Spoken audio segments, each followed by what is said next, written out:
ॐ अज्ञानतिमिरन्धस्य ज्ञानाञ्जनशलाकया चक्षुरुन्मिलितं येन तस्मै श्रीगुरवे नमः। श्रीचैतन्यमनोभीष्टं स्थापितं येन भूतले स्वयं रूपः कदा मह्यं ददाति स्वपदान्तिकं। वन्देऽहं श्रीगुरुः श्रीयुतापदकमलं श्रीगुरून् वैष्णवांश्च श्रीरूपं साग्रजातं सहगण रघुनाथान्वितं तं सजीवं साद्वैतं सावधूतं परिजनसहितं कृष्णचैतन्यदेवं श्रीराधाकृष्णपादान् सहगण ललिता श्रीविशाखान्वितांश्च नमो विष्णुपादाय कृष्णप्रेष्ठाय भूतले श्रीमते भक्तिवेदान्तस्वामिनिति नामिने। नमस्ते सारस्वते देवे गौरवाणी प्रचारिणे निर्विशेष शून्यवादी पाश्चात्यदेशतारिणे। नमो महावदन्याय कृष्णप्रेमप्रदायते कृष्णाय कृष्णचैतन्य नाम्ने गौरत्विषे नमः। हे कृष्ण करुणा सिंधु दीनबंधो जगत्पते गोपेश गोपिकाकांत राधाकांत नमोस्तुते।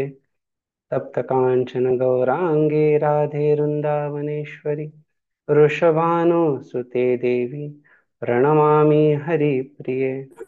वाञ्छाकल्पतरुभ्यश्च कृपा सिन्धुभ्य एव च पतितानां पावनेभ्यो वैष्णवेभ्यो नमो नमः। मूकं करोति वाचालं पङ्गुं लङ्घयते गिरिं यत्कृपातमहं वन्दे श्रीगुरुं दीनतारिणं। जय श्री कृष्ण चैतन्य प्रभु नित्यानंद श्री अद्वैत गदाधर श्रीवासादि गौर भक्तवृंद। हरे कृष्णा कृष्ण कृष्ण हरे हरे हरे राम राम राम हरे हरे। हरे कृष्णा। सर्व भक्तांचं श्री ईशोपनिषदच्या ह्या कक्षेमध्ये स्वागत। आपल्यापैकी कोणी एक दोन मुद्दे सांगण्यास इच्छुक आहेत? मागच्या कक्षेत आपण काय चर्चा केली त्याच्याबद्दल? हरे कृष्ण प्रभू, दंडवत प्रणाम. येस प्रजी. हा, ई स्तुतीमध्ये जो पूर्ण मिदमचा श्लोक आहे ना, त्यामध्ये भौतिक गोष्टीमध्ये कसं एकामधून एक केलं तर 1 - 1 झिरो येतो. हम्म. तसं आध्यात्मिक याचं नाहीये. 1 मधनं 1 गेलं, पूर्णातनं पूर्ण गेले तरी पूर्ण जसंच तसं राहतो. तसंच 1+1 1+1 2 होतो आपल्या भौतिक जगतामध्ये, पण 1+1 तिथं 2 होत नाही. पूर्णामध्ये पूर्ण मिसळला तरी पूर्णच राहतो. हे एक महत्वाचं आपण पाहिलं. नंतर पूर्णाची आपण संलग्न नाही किंवा त्यांची सेवा करत नाही म्हणून दुःख भोगतोय आपण. पूर्ण साक्षात्कार आपल्याला नाहीये आत्यंतिक परिपूर्णतेचा. वाव. आत्यंतिक पूर्णांचा आपण आंशिक साक्षात्कार करू शकतो. छान. आणि भगवत साक्षात्कार म्हणजे सच्चित आनंद, ते एक पाहिलं. आणि आपल्याला सर्व जीव उपयोग अपूर्णतेचे आपल्याला येणारे सर्व अनुभव आत्यंतिक पूर्णाबद्दल असलेल्या अज्ञानामुळे होत आहे. आत्यंतिक पूर्ण जे आहे त्याचं हो, पूर्ण ज्ञान नाही, तेच खरं दुःखाचं कारण आहे. ते सगळ्यात महत्वाचा मुद्दा आहे. छान. अरे कृष्ण प्रभू. आणि नंतर शेवटी एक उदाहरण एक तुम्ही दिलं प्रभूजी, इंद्रिय सुख. जसं भिकारी आलेला असतो भीक मागण्यासाठी, ते शेठजीची स्तुती करतो. जसं जसं स्तुती करेल तसं शेठजी त्याच्या पत्नीला सांगतो की ही वस्तू आण, हे द्यायला ती वस्तू आण, सोनं आण, पैसे आण, हे ते. तसं तसं हा खुश होतो आणि शेवटी म्हणतो तुम्ही सगळं आणायला सांगतो पण बाहेर काय येतच नाही.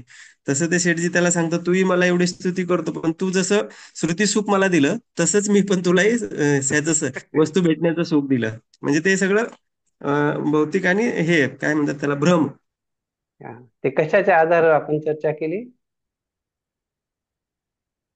हे इंद्रिय सुखाचा प्रयत्न करतात भौतिक जगामध्ये, आत्यंतिक पूर्णाची सेवा न करता, त्याच्याशी कनेक्ट न होता त्याचं. आपण जसं की आणखी जो एक 5वा सांगायचं. परिच्छेद आहे ज्याच्यात आपण कुठल्या हा, विषयाची जसे आपण चर्चा सेवा केली? दुसऱ्या ह्याचे करतात, समाजाची करतात, देशाची करतात, राष्ट्राची करतात, अगदी वेगवेगळ्या ग्रहावरची जरी सेवा केली तर ते आत्यंतिक पूर्णाचा हे नसेल, उद्देशमेन नसेल त्यांची सेवा करण्याचा, तर ती निष्फळ आहे, त्याचा काही पूर्ण फायदा होणार नाहीये. तेवढ्यापुरतं त्यांना समाधान होईल. हे आपण 4थ्या परिच्छेदामध्ये जी चर्चा करत होती कशा प्रकारे, की एक भ्रामक कल्पना जी असते पूर्णतेची, तर त्या भ्रामक पूर्णतेच्या धारणेमुळे व्यक्ती अशा प्रकारे इंद्रिय सुखाच्या मागे लागतो. त्याच्या आधारावरती आपण हे चर्चा केली होती. छान सांगितलं तुम्ही. धन्यवाद. आणि हरे कृष्ण. हरे कृष्ण जर प्रभूजी. आपल्याला हा बोला. इंटरव्ह्यू त्यामध्ये ते 1+1 म्हणजे आध्यात्मिक जगात दोन होत नाही म्हणजे तसं ते नाही ना स्टेटमेंट बरोबर. काय वन वन म्हणाले तुम्ही? नाही नाही, ते काय तर म्हणले ना आता प्रभूजी म्हणले 1+1 एकच राहतं असं म्हणले ना.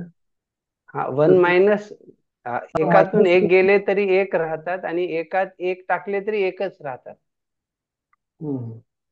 तर पूर्णची जी धारणा आहे ते पूर्ण नेहमी पूर्णच राहतं, याच्याबद्दल चर्चा होती. हा, खरं आनंद अनेक पूर्ण असू शकतो ना, जसं की भगवंताचे अनेक अवतार आहेत ना. हा, मायनसचं बरोबर प्लस कसं काय त्यामध्ये म्हणजे भगवंताचे अनेक. सायुज्य मुक्ती प्रभूजी असं बोलू शकतो का? पण सायुज्य मुक्ती जे आहे, भगवंतात विलीन झालं तरी भगवंत पूर्ण आहेत ते पूर्णच राहतात ना.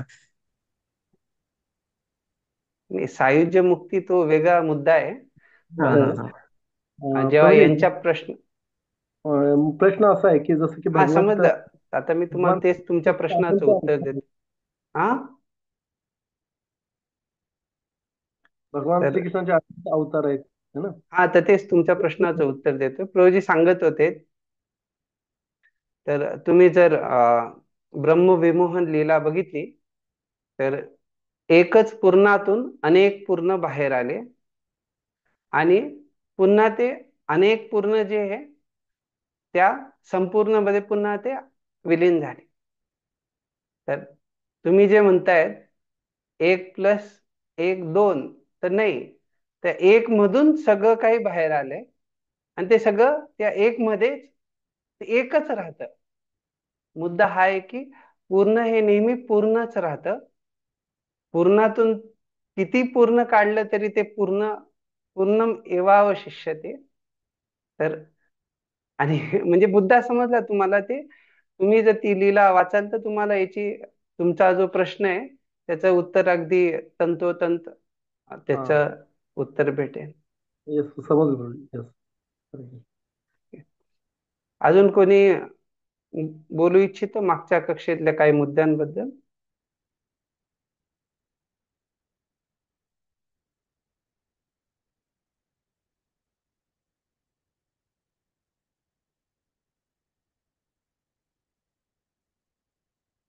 ठीक आहे. तर आपण जे आहे मंत्र 1 सुरू करण्याच्या पहिले काही थोडी उपनिषदांबद्दल चर्चा करणार आहोत आणि त्याच्यानंतर एक तर आजच्या कक्षेत नाही तर पुढच्या कक्षेमध्ये आपण मंत्र 1 ला चर्चा करण्यास सुरू करू. तर कालच्या कक्षेमध्ये एक माताजींनी उत्तर दिलं होतं कशा प्रकारे जे ब्रह्म आहे त्याच्यामध्ये ह्या 3 गोष्टींबद्दल त्यांनी उल्लेख केला होता: सत्यम, ज्ञानम, अनंतम. तर आपल्यापैकी कोणी सांगू शकता का हे ब्रह्माचं स्वरूप काय आहे जे आपण चर्चा केली होती?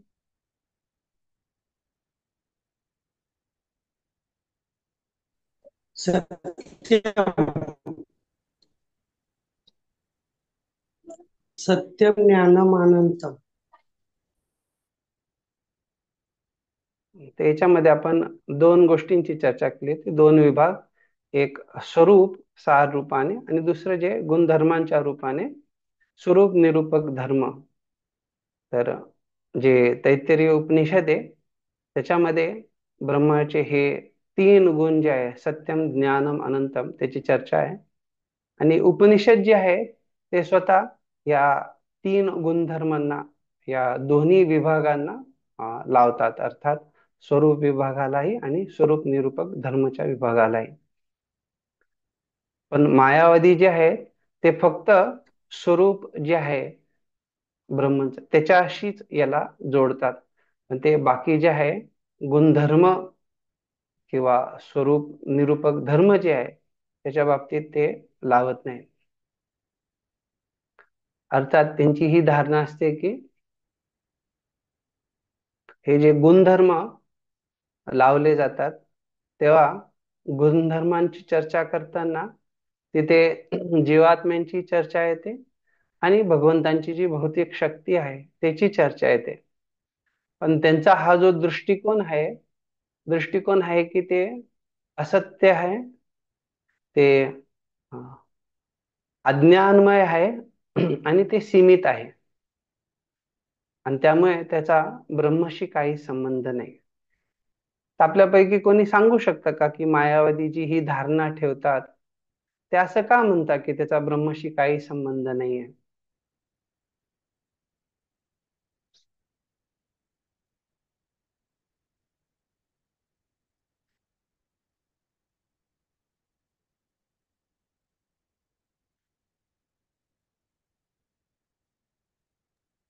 कारण हरे कृष्ण प्रभूजी, कारण ते स्वतःच्या इंद्रिय सुखा जे काही कर्म करतात ते स्वतःच्या इंद्रिय सुखासाठीच करतात. नाही नाही, इथे ज्ञानाच्या आधारावरती चर्चा आहे. इथे कारण ते सांगितलं अहम ब्रह्मास्मी म्हणतात, त्यांना ब्रह्मात एकरूप व्हायचे. आपण जी चर्चा केली त्याच्या आधारावरती तुम्ही सांगू इच्छिता? हरे कृष्ण प्रभूजी. येस पाहिजे. ते शरीराशी निगडीत गोष्टीशीच हे करतात, आत्म्याशीच करत नाहीत, असं होऊ शकतं का? नाही नाही, मी आता सांगितलं ना, 2 विभागांची चर्चा केली आपण. त्या 2 विभागांनुसार आपण तैत्तिरीय उपनिषदचा कशा प्रकारे ते 3 गोष्टींना ते त्याच्यावरती लावतात, पण ते लावताना फक्त एका विभागाला लावतात, दुसऱ्या विभागाला नाही लावत.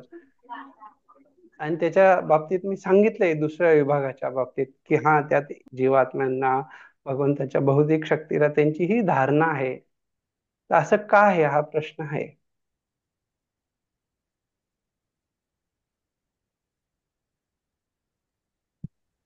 अनुभवातीत आणि अनुभवाच्या कक्षेतील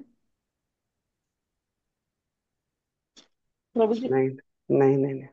नाही.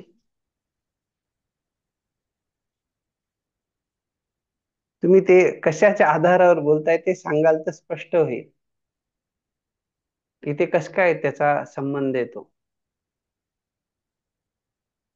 आत्यंतिक पूर्णमध्ये जे त्यांच्यापासून उदित आहेत आणि देवी देवतांना जे हे करतात पुजतात त्याच्या अनुभवावर. धन्यवाद.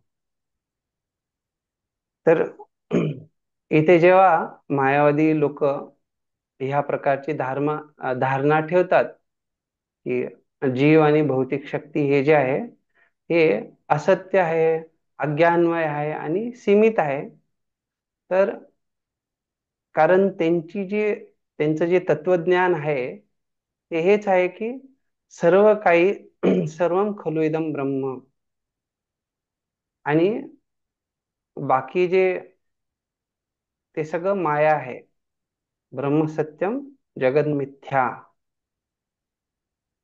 अर्थात जेव्हा ते अशा प्रकारे म्हणतात ब्रह्म सत्यम जगत मिथ्या, त्याच्यामुळे ते ब्रह्म एकच सत्य आहे सार रूपाने, आणि बाकी अन्य त्याच्या संदर्भात ह्या ज्या गोष्टी आहेत हे सर्व मिथ्या आहे, अज्ञानमय आहे आणि सीमित आहे, अशी त्यांची स्पष्ट धारणा असते. तर आपल्याला आपण जे काही चर्चा करणार आहोत कशा प्रकारे जेव्हा उपनिषदांमध्ये शास्त्रामध्ये ब्रह्मची चर्चा होते तर तिथे ईश किंवा ईश्वरालाही ब्रह्म म्हणून संबोधित केलेलं आहे, आणि तेच ब्रह्म किंवा तेच ब्रह्मन तेच एक ईश्वर आहेत. तर याच्या बाबतीत जसं आपल्याला प्रभुपादजींच्या कृपेने ब्रह्म परमात्मा भगवान स्पष्ट धारणा आहे. पण हे जेव्हा उपनिषदांची चर्चा करतात तर ज्ञानी अशा लोकांना बऱ्याचदा ही स्पष्टता नसते. आणि विशेष करून जेव्हा हे मायावादी लोक अशा प्रकारे बोलतायत की जे स्वरूप निरूपक धर्म आहेत किंवा हे गुणधर्मांच्या संदर्भात हे ज्या गोष्टी आहेत त्या असत्य वगैरे आहेत, तर आपण जशी जशी चर्चा करू त्याच्यात आपण स्पष्टता घेऊ, आपल्याला ते स्पष्ट होईल.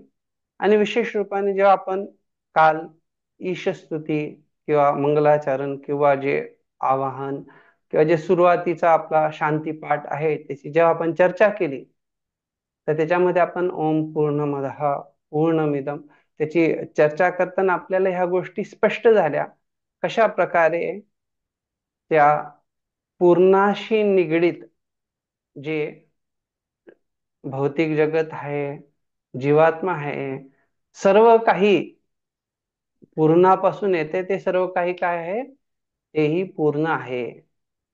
तर आता काल जे आपण चर्चा केली त्याच्या आधारावर हा प्रश्न आहे आपणा सर्वांना की जर जीवात्म्याला हे भौतिक जगत जे दिलंय तर ते कशा प्रकारे पूर्ण आहे. आणि जर तुम्ही सांगाल की हा पूर्ण आहे, तर इथेच आपण बघतो की किती साऱ्या समस्या आहे.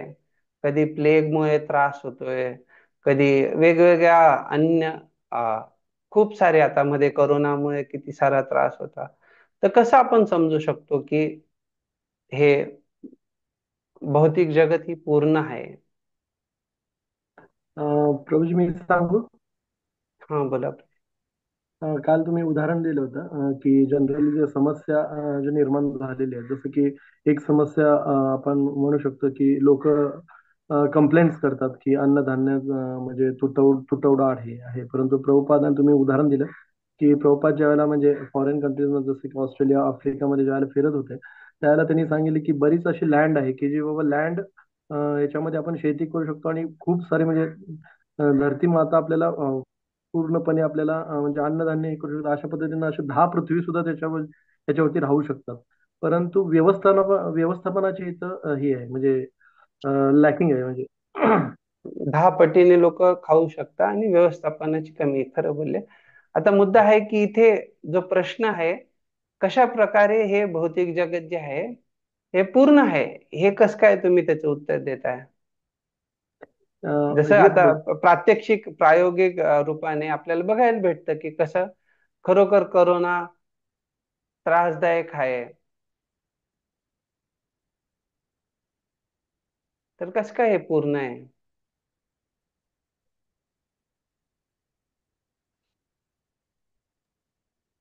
ते तर प्रभूजी आपण भगव- ह्याच्यामध्ये कर्माच्या नियमाप्रमाणे म्हणू शकतो. हरे ह्याच्यामध्ये कृष्ण. विविध तापांमुळे आपल्याला आधी दैविक आधी भौतिक आणि आध्यात्मिक अशा प्रकारे विविध त्रास इथे देण्यात आलेले आहेत, ज्याच्या त्याच्या कर्मानुसार. आणि तो जो कोरोना वगैरे ते अशा पद्धतीनं आहे की बाबा ह्या 3 तापापैकी असल्यामुळं की आपण म्हणू शकतो की ह्याच्यामध्ये की ज्याच्या त्याच्या कर्मानुसार आहे आणि ते कर्म हे झालं म्हणजे कर्म हे कम्प्लीट झाल्यानंतर पुन्हा ते त्रास निघून जातं. असं नाही की ते परमनंटली बघा, आहे. तुम्ही जसं कर्माचं म्हणताय, आता काही ठिकाणी लातूरमध्ये दुष्काळ आहे, पण बघायला भेटतं की पाऊस जो आहे तो समुद्रावर पाऊस पडतोय आणि लातूरमध्ये किंवा असं उदाहरण म्हणून सांगितलं की जिथे बऱ्याच ठिकाणी पावसाची गरज आहे तिथे पडत नाही. तर कसं काय आपण हे समजू शकतो की भौतिक जगत पूर्ण आहे. हरे अशा कृष्ण. बऱ्याचशा गोष्टी आपल्याला बघायला भेटतात ना. हा बोला. जीवात्म्याला सुधारणा करून गोलोकधामात जाण्यासाठी पूर्ण तयार करण्यासाठी आहे.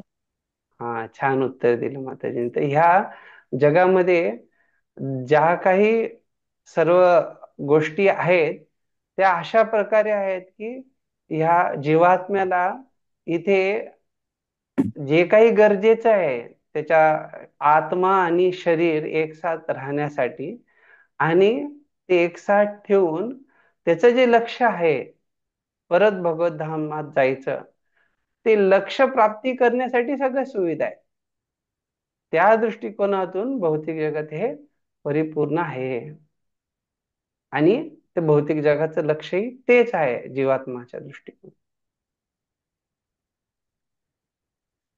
ठीक आहे, तर आपण आता जी काही चर्चा करणार आहोत त्याच्यात आपण हे अजून स्पष्टतेने जाणून घेऊ की कशा प्रकारे हे जे हरे कृष्ण प्रभूजी, परत सांगा ना एकदा. काय काय प्रश्न आहे विठ्ठल प्रभू? हे भौतिक जगत कसं परिपूर्ण आहे त्याच्याबद्दल प्रश्न आहे?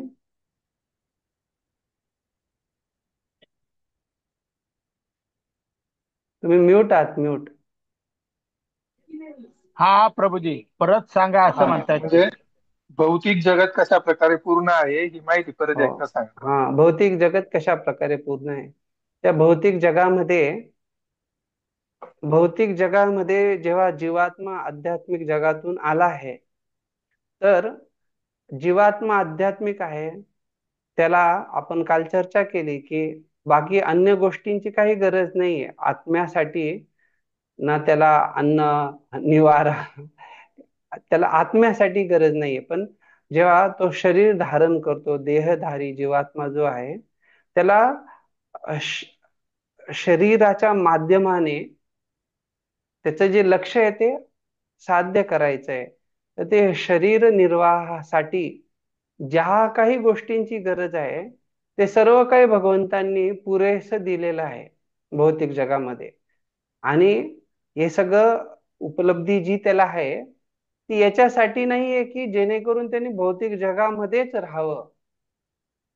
त्याच्यासाठी लक्ष काय आहे भौतिक जगामध्ये?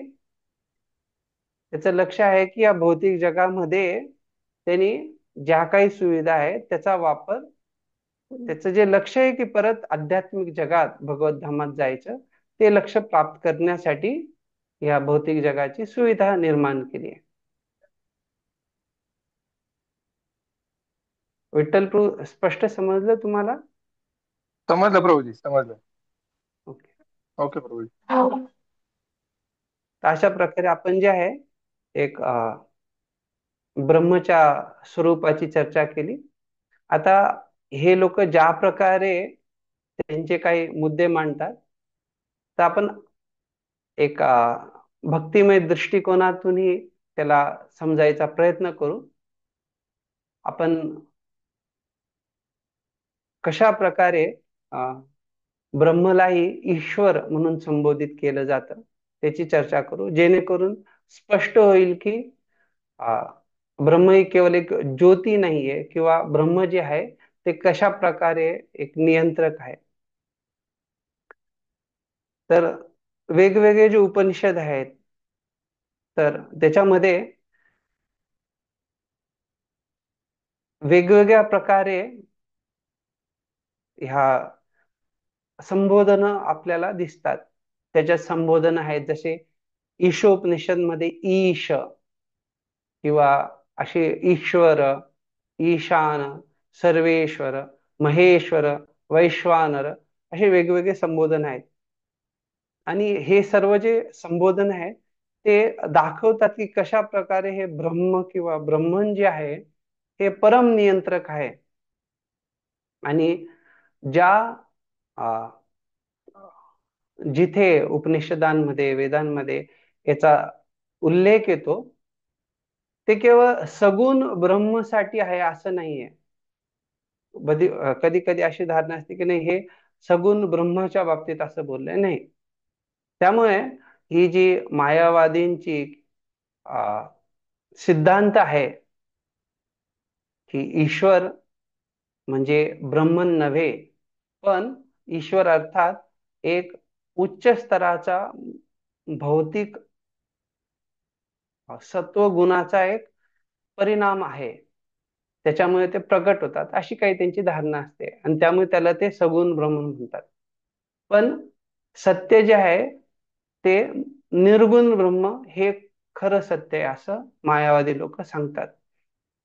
त्यामुळे या मायावादींचं जे मत आहे की हे जगत त्या निर्गुण ब्रह्मापासून पूर्ण अलिप्त आहे.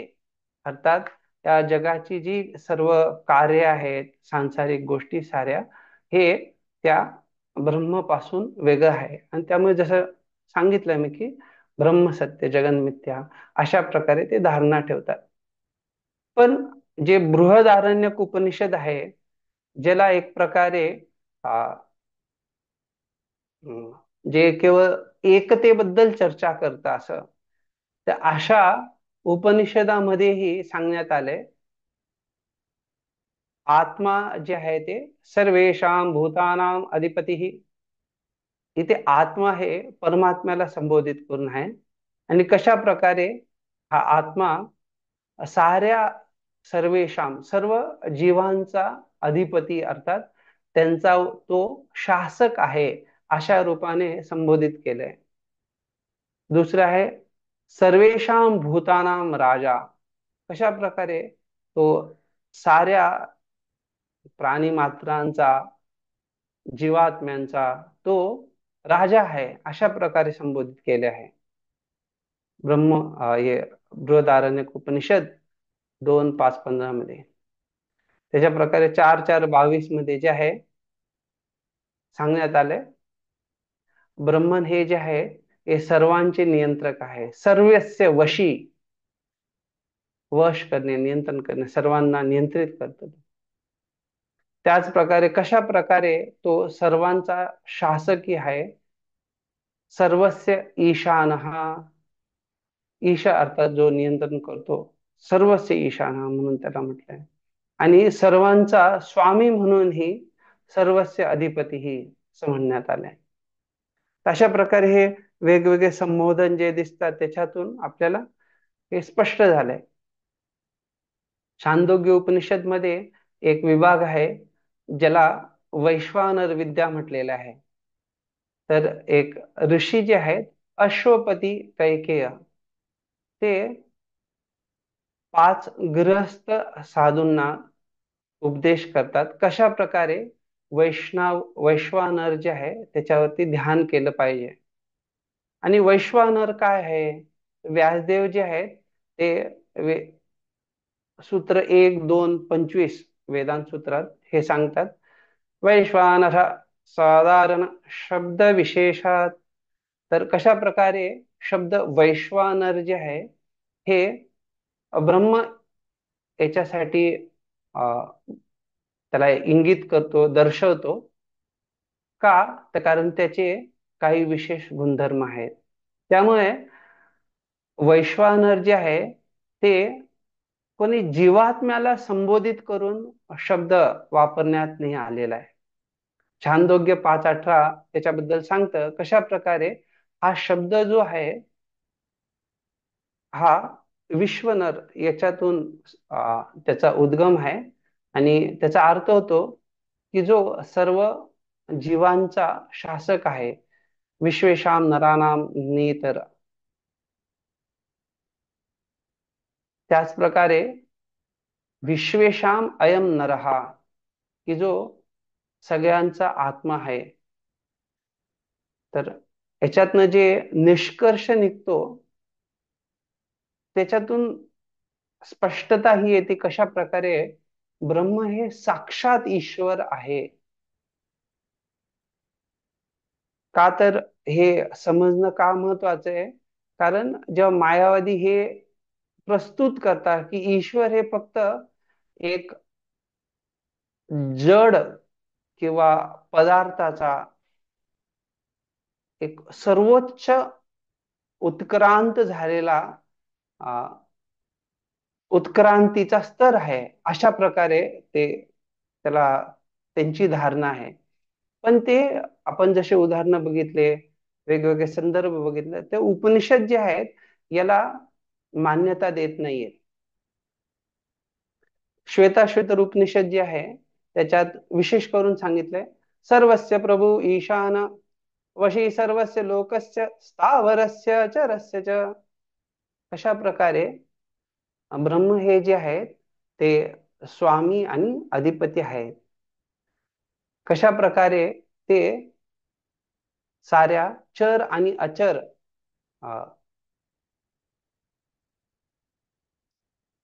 चराचर सर्वाचे ते नियंत्रक आहेत. श्वेताश्वतर उपनिषद 3:17-18 मध्ये हे स्पष्ट दिलंय.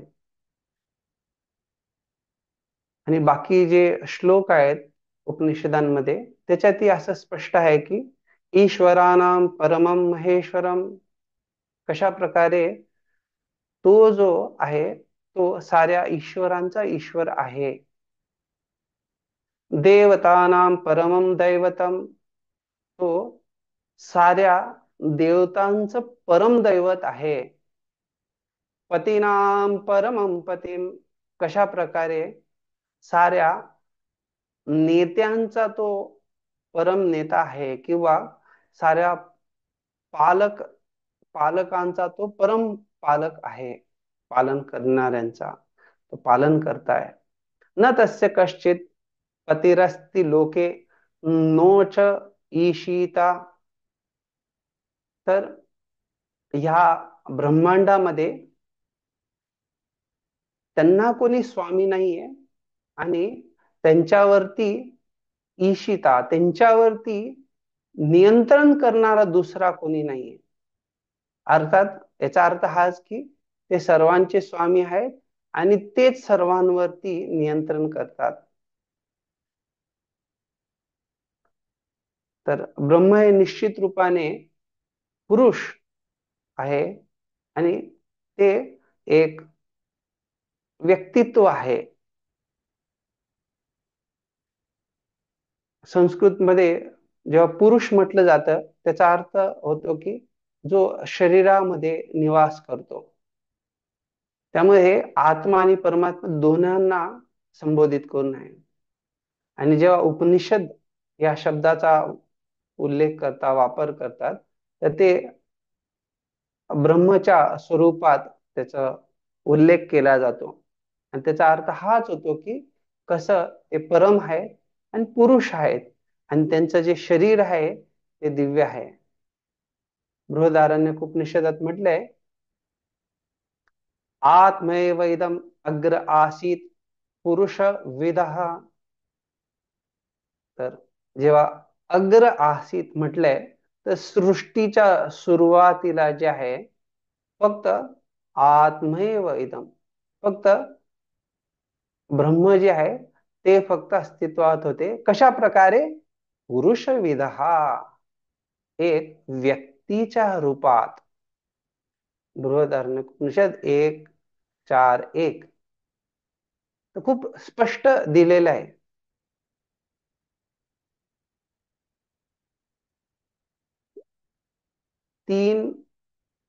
अध्याय 2:3 मध्ये बृहदारण्यक मध्ये असं म्हटलेलं आहे की मूर्त अमूर्त ब्रह्मन, इथे दोन प्रकारचे ब्रह्मचे आविर्भाव सांगण्यात आलेले आहेत.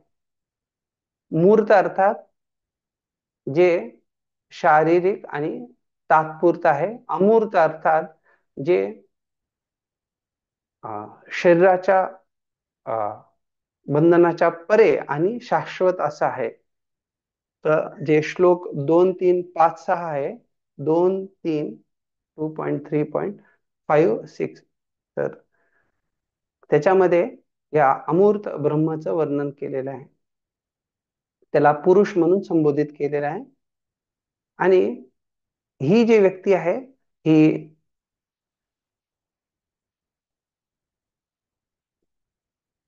सोनेरी किंवा श्वेत रंगामध्ये, जे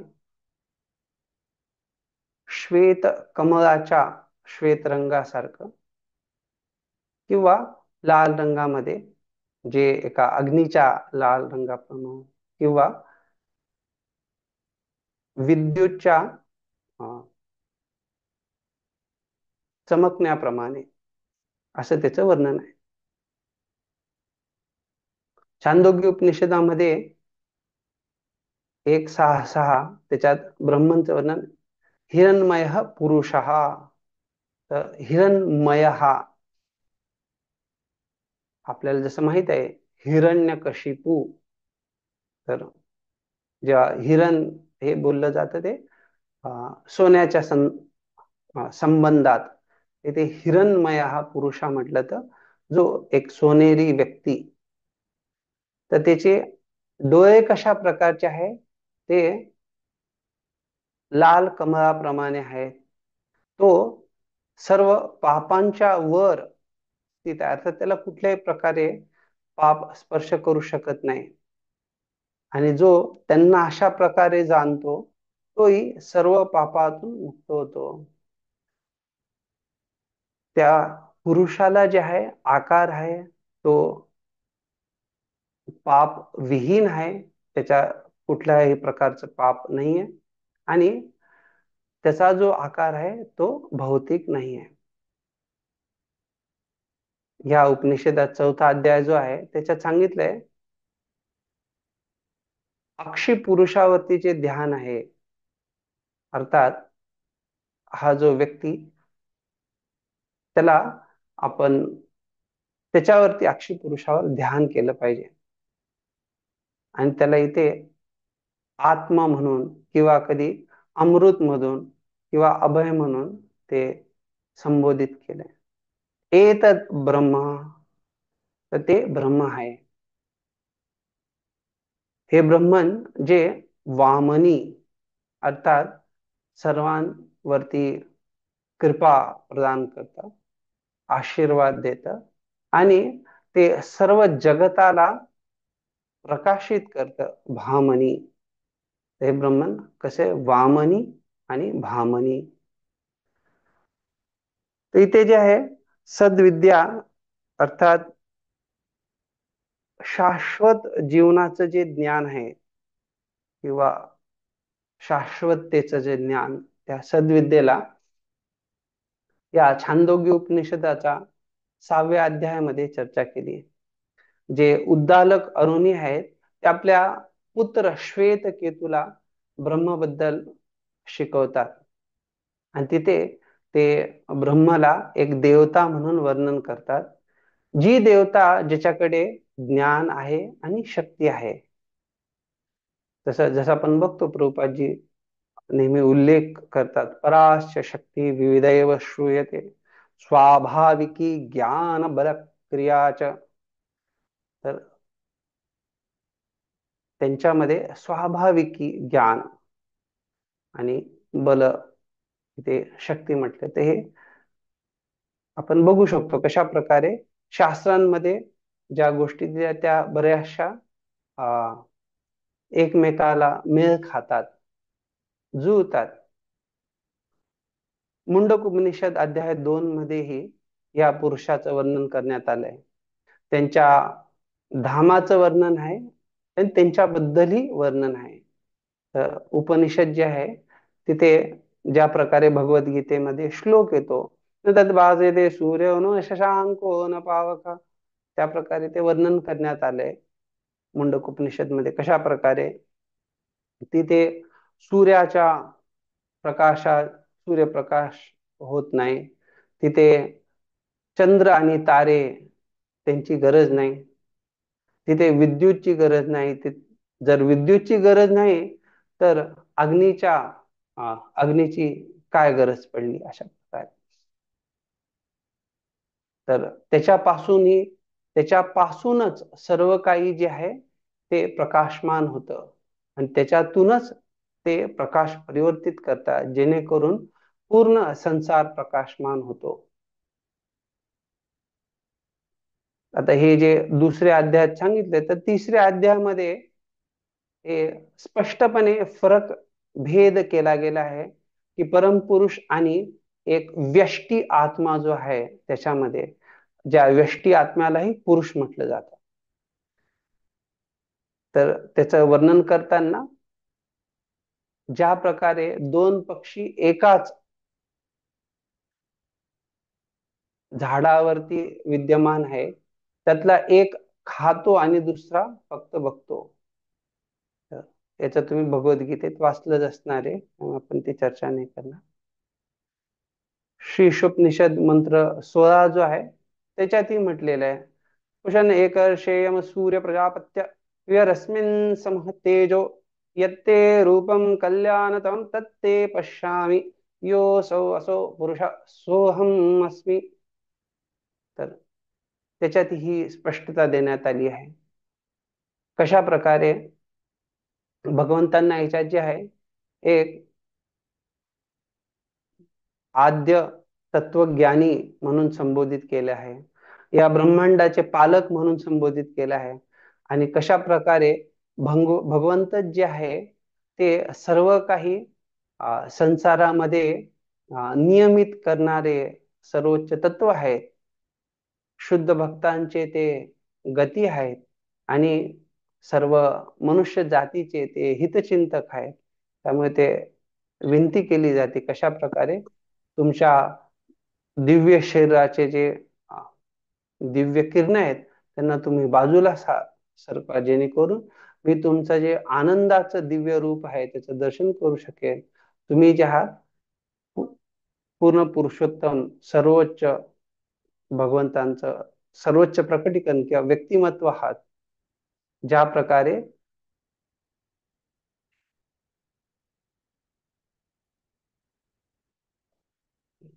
प्रकारे सूर्य, त्या प्रकारे मी असं इथे दिलेले असतात, सोहम अस्मी.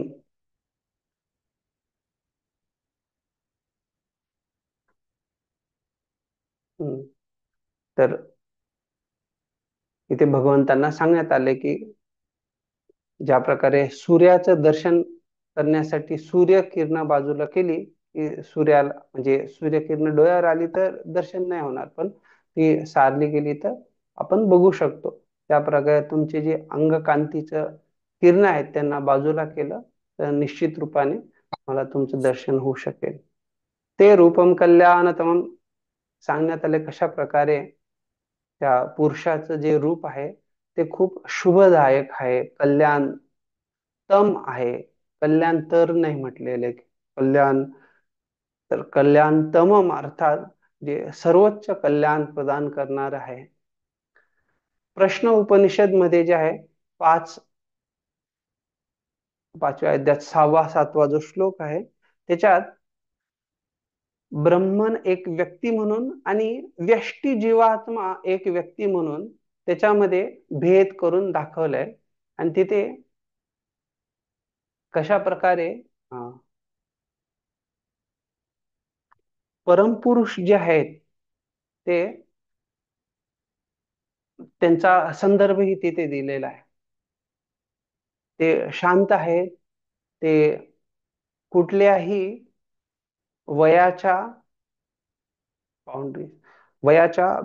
बंधनामध्ये नाही आहेत, ते शाश्वत आहेत, ते अमृत आहेत आणि ते अभयही आहेत. हे प्रश्न उपनिषदात आहे. श्वेताश्वतर उपनिषद जे आहे ते श्रील प्रभुपादजींनी त्यांच्या गीतेच्या मध्ये त्याचं उदाहरण दिलेले आहे. भोक्ता भोग्यम प्रेरितरम च मत्वा सर्वम प्रोक्तम त्रिविधम ब्रह्मम एतत्. तर ब्रह्मचे 3 धारणा आहेत. तर या तिन्ही धारणा आपण बघू इथे. पहिली आहे की प्रकृती हे ब्रह्मचं कार्यकलापाचं क्षेत्र आहे. जीव व्यष्टी जीवात्मा हे ब्रह्मन आहे. आणि तिसरं जे आहे जे अर्थात हे जे व्यष्टी जीवात्मा आहे ते ब्रह्म आहे आणि ते भौतिक प्रकृतीला नियंत्रित करू इच्छित. तर एक प्रकृती आहे, दुसरं व्यष्टी जीवात्मा आहे, आणि हा व्यष्टी जीवात्मा हा प्रकृतीला नियंत्रित करू बघतो. तर ह्या दोन्हीच्या व्यतिरिक्त जो तिसरा आहे जो ह्या दोन्हींचा नियंत्रक आहे तेही ब्रह्म आहे. पण वास्तविकरित्या बघितलं तर तो खरा नियंत्रक आहे. या उपनिषदामध्ये जेव्हा प्रेरितर असं म्हटलेलं आहे तर तो नियंत्रक ब्रह्म म्हणून संबोधित आहे. आणि तेच देव किंवा भगवंतांना उद्देशून किंवा ईश नियंत्रक ह्या रूपाने किंवा पुरुष किंवा परम व्यक्ती ह्या रूपाने दिलाय. प्रभुपादजी जे आहेत भगवद्गीतेच्या 7व्या अध्यायाच्या 7व्या श्लोकात याचं श्वेताश्वतर उपनिषदचं उदाहरण देतात. वेदामेतं पुरुषं महंतम आदित्यवर्णम तमसस्तु तमसः परस्तात् तमेव विद्वान् अतिमृत्युं तरन्ति अतिमृत्युम् एति नान्यः पन्था विद्यते अयनाय यस्मात् परं न परम् अस्ति किंचित् यस्मान् न नियो नो जायोस्ति किंचित् वृक्ष इव स्तब्धो दिवि तिष्ठति एकस्तेनेदं पूर्णं पुरुषेण सर्वं. तर सांगतात कशा प्रकारे मला मी जाणतो वेद अहम एतम पुरुषम महांतम. हे जे पूर्ण पुरुषोत्तम भगवंत आहेत त्यांना जे दिव्य आहेत आणि कशासाठी दिव्य आहेत आदित्यवर्णम तमसः परस्तात. तर ते तमसः परस्तात तर ते या भौतिक जगताच्या अंधकाराच्या परे आहेत. जो व्यक्ती त्यांना जाणतो तो तमेव विदित तमेव विद्वान अति मृत्युमेती. असा जो जाणणारा व्यक्ती आहे तो जन्म मृत्यूच्या चक्राला पार करू शकतो. न अन्य पंथा विद्यते. दुसरा कुठला मुक्तीसाठी मार्ग नाहीये या परमपुरुषाला जाणण्या व्यतिरिक्त. या परमपुरुषाच्या हून दुसरं श्रेष्ठ सत्य नाहीये. त्यामुळे म्हणतात यस्मात परम ना परम असते किंचित. तर त्यांच्याहून श्रेष्ठ असं दुसरं काही सत्य नाहीये. का तर कारण ते सर्वात श्रेष्ठ आहेत. आता ते सर्वात श्रेष्ठ सांगितलंय तर आपली सर्वात श्रेष्ठची काय धारणा असते तुमच्यापैकी कोणी सांगू शकता का?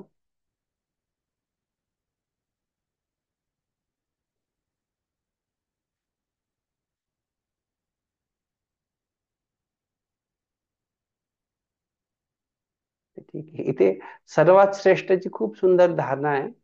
आता प्रभूजी सर्वात श्रेष्ठ धारणा आपण हे म्हणू शकतो षडेश्वरी पूर्ण जे सर्वात सुंदर हा सर्वात बरोबर आहे. हा तर हा. अर्थात तुमचं हे म्हणणं आहे की जिथे सगळं काही खूप मोठ्या प्रमाणात आहे बरोबर ना. हम्म. पण इथे सांगितलं यस्मान नानियो नो जायोस्ति किंचित. अर्थात हे जे सर्वात श्रेष्ठ आहेत ते छोट्यातही छोटे आहेत आणि मोठ्यातही मोठे आहेत. तर आपली एक तर धारणा असते की सर्वात श्रेष्ठ म्हणजे जे सगळ्यात मोठ्याहूनही मोठे. पण एकदा प्रभुपादजी जेव्हा एक भक्त सांगत होते की म्हणाले मी जो आहे तो खूप तुच्छ आहे, मी खूप पतित आहे, मी पतितांहून मी पती आहे. तर त्यावेळेस प्रभुपादजींनी त्यांना सांगितलं की तुम्ही अगदी तुमचं काही महत्वच नाहीये. तर त्यांचा जो विचार होता की अरे प्रभुपादजी खूप मला प्रशंसा करतील वगैरे. पण जेव्हा एखादा शुद्ध भक्ताला जाणवतं की अरे हे कृत्रिमरित्या कोणी व्यक्ती प्रयत्न करतोय दाखवायचा की अरे मी अगदी लहानाहून लहान आहे किंवा खूप पतितानुपतित आहे किंवा अशी काही एक धारणा दाखवते ज्याच्यात त्यांना आपली नम्रता व्यक्त करायची आहे. पण ते कृत्रिमरित्या जर असेल तर एक शुद्ध भक्त जाणू शकतो. आणि त्यामुळे प्रभुपादजी तसे म्हटले. आणि आपण हे जाणू शकतो की जर कोणी असं खूप छोट्यात ही छोटा होण्याचा प्रयत्न करेल तर तो एवढा छोटा होऊ शकत नाही. जसं भगवंतांची महानता काय आहे की ते सगळ्यात छोट्याहून छोट जे आहे ते सगळ्यात छोट्याहूनही छोटे आहेत. जसं भगवंतांकडे जे आहे एक ब्राह्मण येतात आणि त्या ब्राह्मणांची भगवंत खूप छान सेवा करतात. तर आज सांगण्यात आलं की त्या ब्राह्मणाला आपल्या वैराग्याचा त्याला सूक्ष्म रीतीने मोठा गर्व होता की मी किती वैराग्यमय जीवन जगतो. आणि खरोखर खूप वैराग्यमय त्यांचं जीवन होतं. अर्थात असं जे त्यांचं वैराग्यमय जीवन होतं त्यामुळे त्यांनी भगवंतांना काही मागितलंही नाही. पण त्या ब्राह्मणाची ही जी सूक्ष्म त्याचा जो सूक्ष्म हा गर्व होता की मी खूप वैरागी आहे, तर जेव्हा त्यांनी बघितलं की भगवंतांकडे सगळं काही असून द्वारकाधीश आणि काय काय आहे, त्याच्यानंतरही ते माझं पाद प्रक्षालन करताय, ते त्यांच्या भक्तांप्रती एवढे नम्रतेने सेवा करतात. आणि बाकी अन्य आपण जाणतो कशा प्रकारे भगवंत अर्जुनाचे सारथी म्हणतात वगैरे. तर अर्थात हे जे सगळं काही आहे त्याच्यामुळे त्याची जी त्या प्रकारचा खोटा गर्व होता हृदयामध्ये, त्या गर्वालाही त्यांनी काढलं. तर आपण ऐकून आहोत जसं त्यांना लौकिक लोक सुदामा म्हणतात, शास्त्रात काही ठिकाणी श्रीदामा म्हटले. तर अर्थात हे जे सुदाम ब्राह्मण होते त्यांचं ही जो एक वैराग्याचा गर्व होता तोही दूर केला. त्या अर्थात भगवंत जे आहे इथे जे वर्णन केलं जात आहे कशा प्रकारे ते लहानांहून लहान आणि मोठ्याहूनही मोठे आहेत. कशा प्रकारे वृक्ष इव स्तब्धो, ते एका वृक्षा प्रकारे शांत आहेत, स्तब्ध आहेत.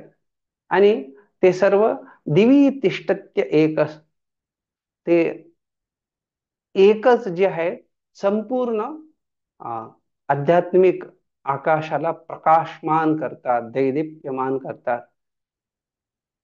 तेनेदम पूर्णम पुरुषेन सर्वम, आणि अशा प्रकारे ते जे आहे सर्वत्र पसरून आहे. ज्या प्रकारे एखाद्या वृक्षाचे मूळ सर्वत्र पसरतात त्या प्रकारे हे त्यांच्या विविध शक्तींद्वारे सर्वत्र ते पसरतात. महानारायण उपनिषद जे आहे त्याच्यात 2:93 मध्ये भगवंतांबद्दल हे इंगित केलंय की नारायण परम ब्रह्म तत्वं नारायण परः, नारायण परो ज्योतिः आत्मनारायण परः.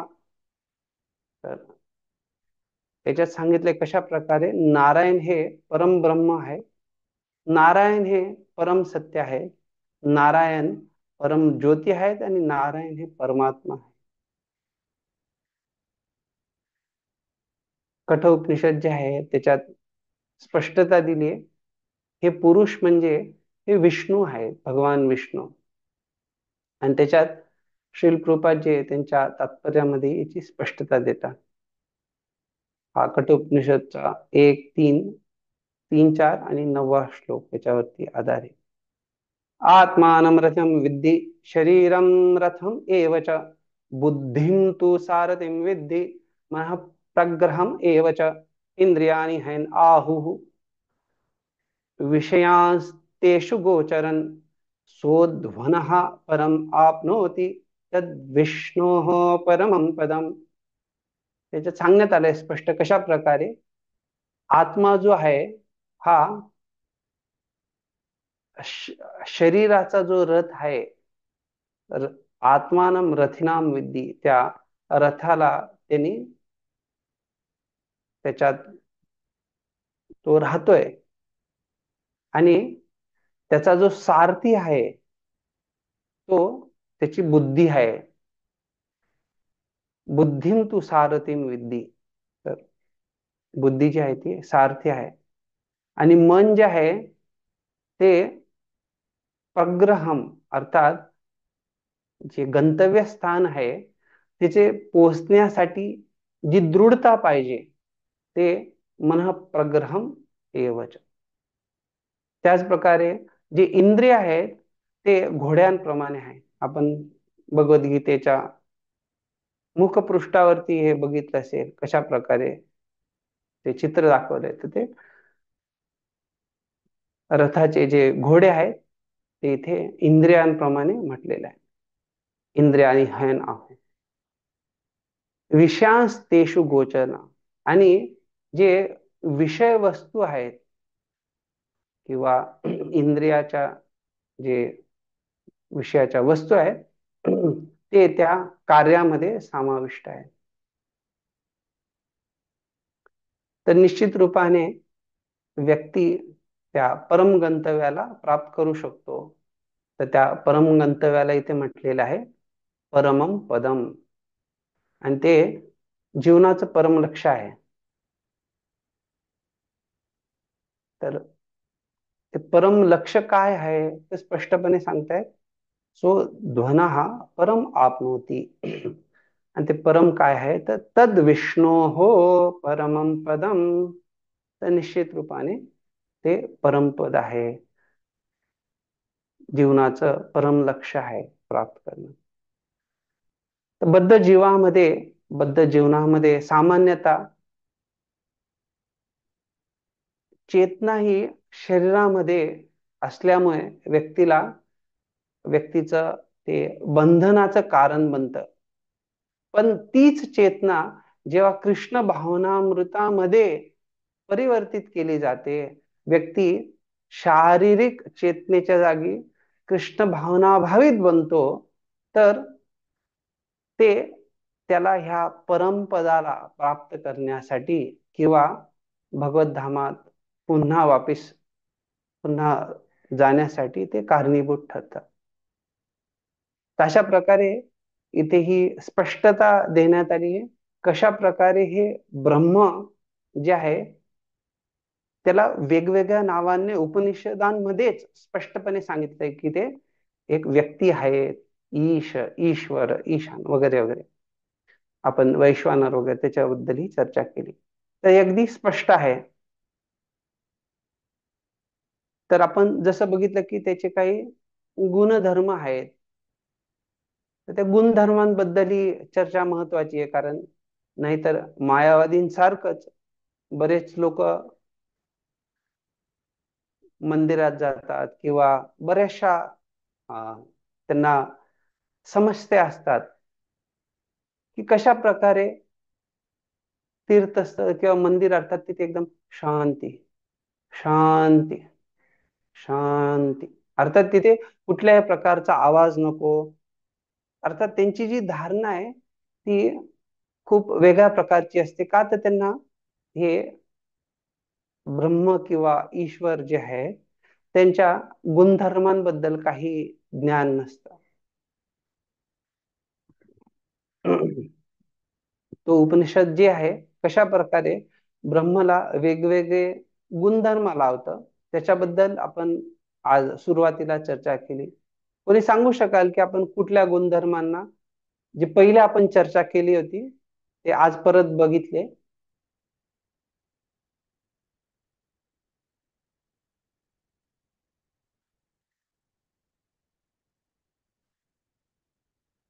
ठीक आहे. तर आपण जे आहे सत्यम, ज्ञानम आणि अनंतम याच्याबद्दल बघितलं. आणि आज जे आहे आपण चौथा जो गुणधर्म आहे अर्थात आनंद त्याच्याबद्दल आपण चर्चा करू. उपनिषद जे आहे वेगवेगळे गुणधर्म ब्रह्मला सांगतात. जगत कारणत्व अर्थात जे पूर्ण जगताच्या सृजनाचे कारण आहेत. ईश्वरत्व अर्थात सगळ्यांचं ते नियंत्रक आहेत. अंतर्यामित्व जे एक अंतर्यामीच्या रूपानेही नियंत्रण करणारे आहेत. तर अंतर्यामीच्या रूपाने नियंत्रण जे होतं ते तुम्ही भगवद्गीतेत शिकलं. कसं नियंत्रण करतात अंतर्यामीच्या रूपाने?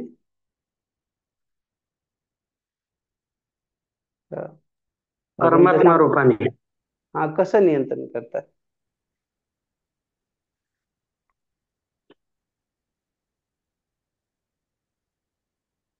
तर सांगण्यात आलंय की उपद्रष्टा हनुमंता भरता भोगता महेश्वर, अर्थात ते जे आहेत उपद्रष्टा अर्थात जे काय काय चालू आहे हा जीवात्मा इथे आतमध्ये भगवंत, जसं आपण बघितलं एका झाडावरती दोन पक्षी आहेत, एक फळ खाणारा आणि दुसरा जो आहे त्याच्याकडे बघणारा आहे, काय काय करतोय, कसं फळ खातोय, चोरून खातोय की, अर्थात हे स्पष्टपणे समजून जातं. अर्थात आपण बघतो कधी कधी एखादा व्यक्ती जो आहे तो प्रामाणिकपणे जीवन जगत असेल तर त्याला काही वाईट सवयी नसतात, पण काहींना जे आहे जर संधी साधू असतात ते, अर्थात जेव्हा एखादं काही संधी भेटली तर ते त्यांचं नसलं तरी ते दुसऱ्यांच्या गोष्टी खूप आनंदाने स्वीकार करतात. आणि त्यांना हे जाणीव असते की इथे कोणीच बघणार नाही, इथे कॅमेराही लावलेला नाही आणि इथे कुठल्या प्रकारे समस्या नाही. पण त्यांना माहित नाही की कॅमेरा बाजूलाच आहे आणि तो कॅमेरा कधीच निघत नाही. अर्थात भगवंत शाश्वत रूपाने उपद्रष्टा म्हणून विद्यमान आहेत आणि तेच अनुमंता, सर्व कार्यांना त्यांच्याकडूनच अनुमती भेटते. भरता तेच पालक आहेत वगैरे वगैरे, तर ते त्याची चर्चा आहे. आणि आधारत्व अर्थात सर्व जे आहे त्याचे ते आधार आहेत, अशा प्रकारे वेगवेगळ्या प्रकारे आपण हे उपनिषदांमध्ये दिलेले आहे. तर हे जे गुणधर्म आहेत त्याची दोन प्रकारे चर्चा होते, एक तर सकारात्मक दृष्टिकोनातून आणि एक नकारात्मक दृष्टिकोनातून.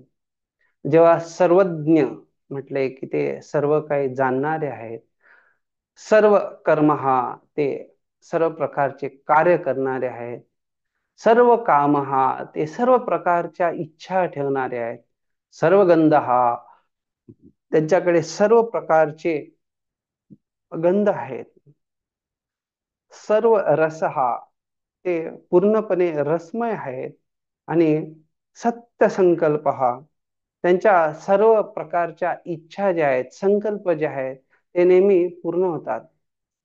हे सारे जे आहेत ब्रह्मबद्दलचे सकारात्मक दिव्य वैयक्तिक स्वभावाचे विचार आहेत. पण त्याच्यात काही नकारात्मक ही अशा संकल्पना आहेत, जसे अद्रेश्य. अद्रेश्य अर्थात जे अदृश्य आहेत, ज्यांना बघू शकत नाही. अस्थूल जे स्थूल रूपाने नाहीये. निष्क्रिय जे कुठल्याही प्रकारच्या कार्यांमध्ये नाहीत किंवा कुठलेही कार्य करत नाही, ते त्यांच्या कुठल्याही गतिविधी नाहीये. किंवा निर्गुण, किंवा जे ज्यांचे कुठलेही गुण नाहीयेत, अशा प्रकारेही वर्णन येतात.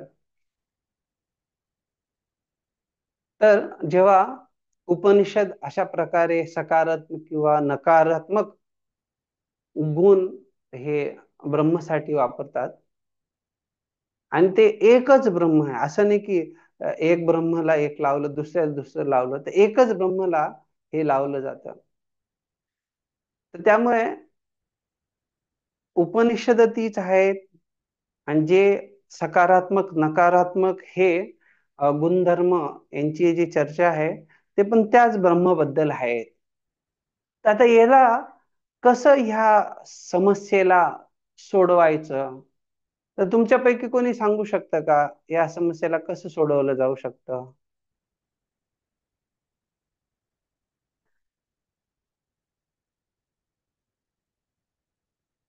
तर मायावादी लोक जे आहेत याचं खूप सुंदर समाधान सांगतात.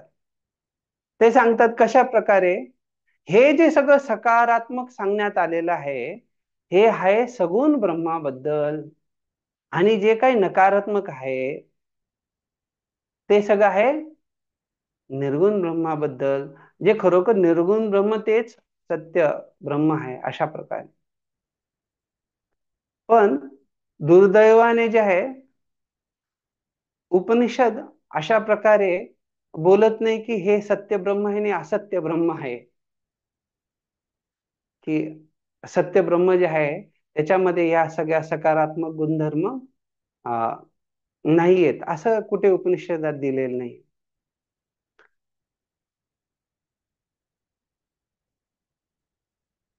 बाकी अन्य जे खूप सारे उदाहरण याच्यात दिलेले असतात. श्वेताश्वतर उपनिषद जे आहे त्याच्यात एक सुंदर वाक्य आहे, जे बाहेरी दृष्टिकोनातून असं वाटतं की ते निर्गुण ब्रह्मसाठी किंवा निर्विकार ब्रह्मसाठी अशा प्रकारे आहे. पण ते ऍक्च्युली जे आहे ते एक दिव्य व्यक्तीला संबोधित करते. तर मंत्र सांगतात, अपानिपादो जवनो गृहीत पश्यत्य अचक्षुषा स शृणोति अकर्णः स वेत्ति वेद्यं न च तस्यास्ति वेत्ता तम आहुर अग्रम पुरुषम महंतम. अर्थात इथे जे पुरुषम म्हटलेले आहे ते व्यक्तीसाठी म्हटलेले आहे. पण जेव्हा हा श्लोक सुरुवात करतोय, श्लोक काय म्हणतोय, अपानिपादो, अर्थात त्यांचे ह्या व्यक्तीला, ह्या पुरुषाला अपानी, त्याच्याकडे काही हातच नाहीयेत, याचे पायच नाहीयेत, अर्थात ह्या प्रकारे संबोधित केलेलं आहे. तर दोन प्रकारची अशी वाक्य असतात की ते एक व्यक्ती आहेत, पुरुष आहेत, महंत आहेत, ते परमपुरुष आहेत. पण जे असं म्हटलेले की ते व्यक्ती आहेत पण अपानिपाद, की त्यांनी हातपाय नाही, असं कस काय? तर आपण जेव्हा काही त्यांना अर्पण करतो ते स्वीकार करता का? जेव्हा भगवान श्रीकृष्ण म्हणतात तदहम अश्नामी भक्त्य उपरतम अश्नामी, अर्थात ते म्हणतात की मी स्वीकार करतोय. पत्रम पुष्पम फलम तोय यो मे भक्त्या, तर भक्तीद्वारा जे अर्पित केलेलं आहे. तर त्याचा अर्थ काय की कृष्ण हे जे आहे हे ते दिव्य व्यक्ती आहेत आणि हे वैदिक मंत्राद्वारे स्पष्ट करण्यात आलेलं आहे. जे वैदिक मंत्र अपानिपाद असं म्हणतायत, तर असं नाही की ते काहीतरी ते व्यक्ती नाहीयेत, जसं मायावादी लोक काही धारणा असते, तर असं नाहीये.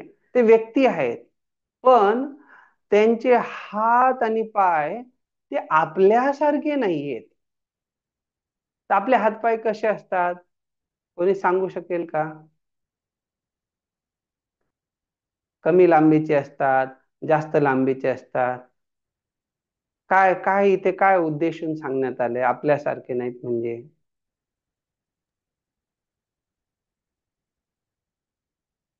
तर इथे स्पष्टतेने हे सांगण्यात आले की आपल्यासारखे नाही म्हणजे आपले हातपाय जे आहेत, आपलं शरीर जे आहे ते आहे असत चित आणि निरानंद. अर्थात हे शरीर जे आहे हे पंचमहाभूतांपासून बनलेलं आहे, पण भगवंतांचं शरीर जे आहे, त्यांचे हात आणि पाय जे आहेत ते या भौतिक तत्वांपासून बनलेलेच नाहीयेत. भगवंतांचं शरीर जे आहे ते कसं आहे, ईश्वर परम कृष्ण सच्चित आनंद विग्रह, अर्थात त्यांचा विग्रह, त्यांचे दिव्य शरीर जे आहे ते सच्चित आनंदमय आहे. त्यामुळे ते अशा प्रकारे म्हणण्यात आले की त्यांचे ना हात आहे ना त्यांचे पाय आहेत. तर त्याचाच अर्थ काय, ते भौतिक नाहीये. अशा प्रकारे चैतन्य महाप्रभूंनी हे स्पष्टपणे समजून सांगितले आहे. अपानिपाद हे श्रुती वेद मंत्र आहेत. वर्जे प्राकृत पाणीचरण न कहे शीघ्र चले करे सर्व ग्रहण. तर जरी वैदिक मंत्र अशा प्रकारे म्हणत असेल की त्यांचे पाय नाहीत, हात नाही, तरी हे स्पष्ट करण्यात आलंय कशा प्रकारे ते सर्व काही स्वीकार करतात आणि ते बाकी सर्वांपेक्षाही जलद गतीने चालू शकतात. तर ते चालतातही, आणि जरी ते चालत असले तर त्यांना पायी नाहीयेत, त्यांच्याकडे हात नाहीये, तरी ते आपण दिलेलं भोग वगैरे जे आहे ते स्वीकार करतात. तर याचा अर्थ काय आहे की हे बाहेरी दृष्टिकोनातून खूप मोठा विरोधाभास प्रकट वाटतो किंवा दिसतो. जर त्यांना पाय नाही तर कसं ते एवढं जलद गतीने चालू शकतात, असं का म्हटलेलं आहे? तर हे वैदिक मंत्र आहे. ते त्या भगवंतांना कोणीही पकडू शकत नाही, अशा प्रकारे ते खूप तेज गतीने चालतात. तर याचं कोणी उदाहरण सांगू शकेल का, की भगवंतांना कोणी पकडू शकत नाही?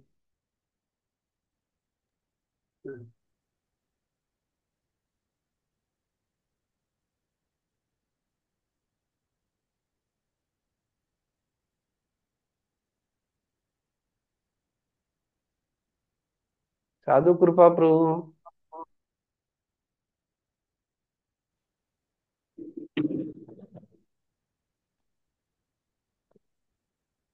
हिरण्याक्षने मिठी मारण्याचा प्रयत्न केला होता वराहदेवांना, पण त्याच्या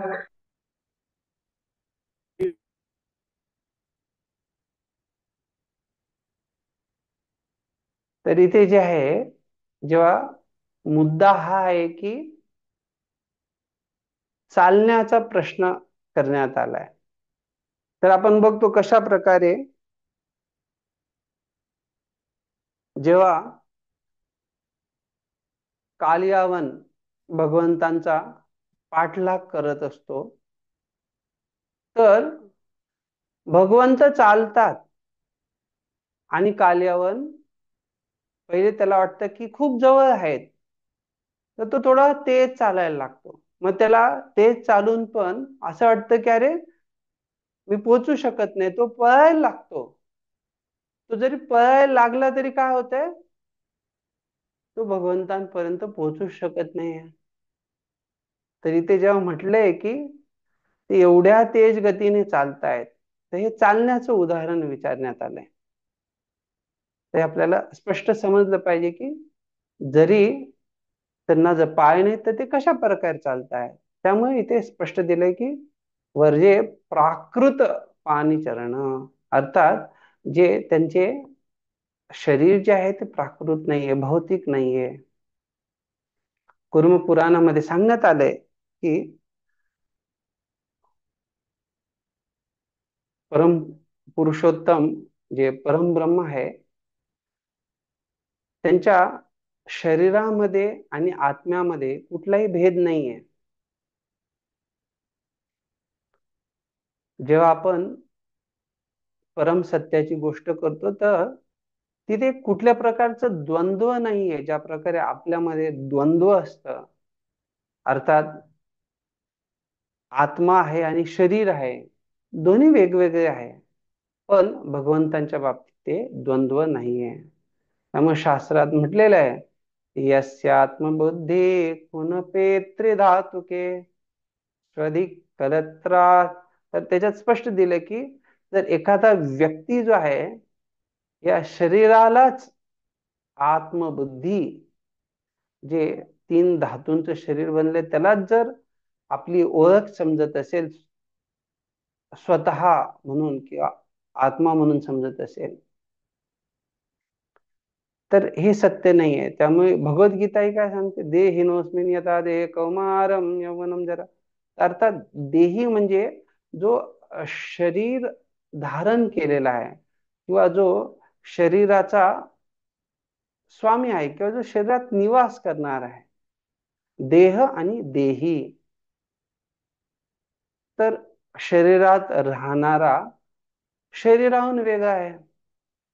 पण जेव्हा आपण भगवंतांच्या बद्दल चर्चा करतो, भगवान श्रीकृष्णांची चर्चा किंवा अन्य विष्णू तत्वांची चर्चा होते, तर तिथे अशा प्रकारचा भेद नाहीये. शरीर आणि स्वतःमध्ये किंवा आत्म्यामध्ये तो भेद नाहीये. तर हे कुर्म पुराणात स्पष्ट दिलंय.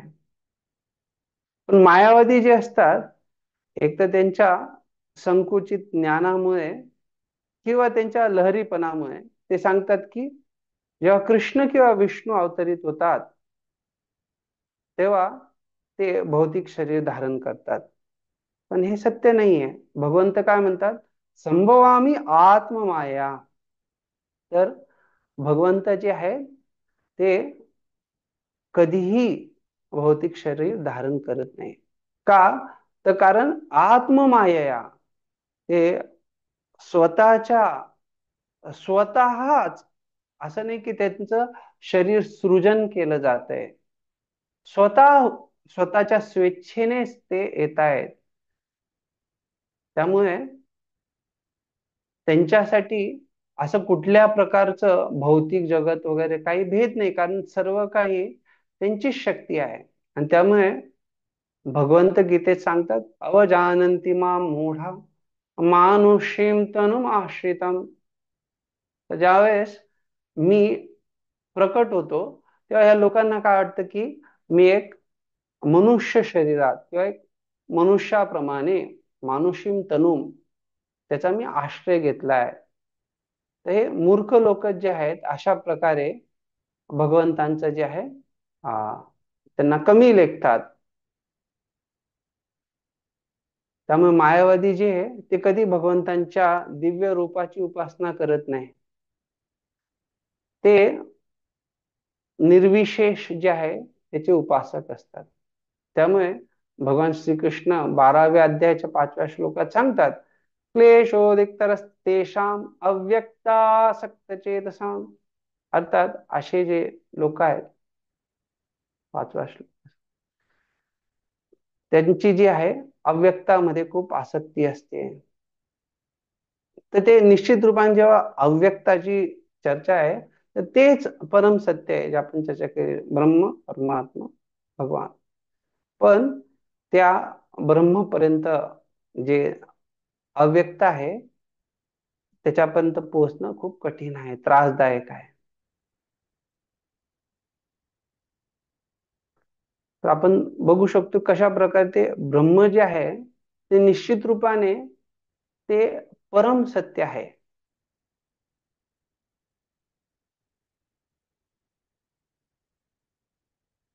जेव्हा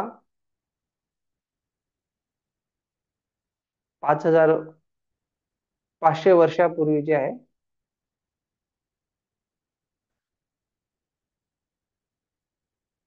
हे परमची जी धारणा आहे ते बाहेरच्या लोकांना एक नवीन कल्पना होती. पण भारतामध्ये जे आहे हजारो वर्षापासून हे स्पष्ट आहे. आणि ईशोपनिषदच्या 5व्या मंत्रामध्येही हे स्पष्ट दिलंय, तद अंतरस्य सर्वस्य तदु सर्वस्य बाह्यतः. तर हे स्पष्ट काय सांगते की तद ते जे आहे ते अंतर अस्य सर्वस्य सर्व सगळ्याच्या त्या आतमध्ये आहेत आणि तदु सर्वस्य बाह्यत आणि ते सर्वाच्या बाहेरही आहेत. अर्थात हे जे ब्रह्म आहे ते एकच आहे. जेव्हा म्हटलंय की अंतरस्य सर्वस्य, तर निश्चित रूपात सर्वांच्या आतमध्ये आहे ते. अर्थात ते जे आहेत सगळ्याची वास्तविक सत्य ज्याच्या आधारावर, ज्या आधारावरती बाकी सर्व काही विद्यमान आहे, बाकी सर्व काही स्थित आहे, त्याच्यामुळे बाकी सर्वांचं अस्तित्व आहे. त्यामुळे जेव्हा हेही म्हटलेलं आहे सर्वस्य बाह्यतः, तर हे स्पष्ट दाखवतं कशा प्रकारे ते बाकी सर्वापेक्षा स्वतंत्र आहे आणि त्या बाकी सर्वांहून ते वेगळंही आहे. तर आपणापैकी कोणी सांगू शकतं का की याच्या बाबतीत आपण काल कुठल्या श्लोकाची चर्चा केली होती?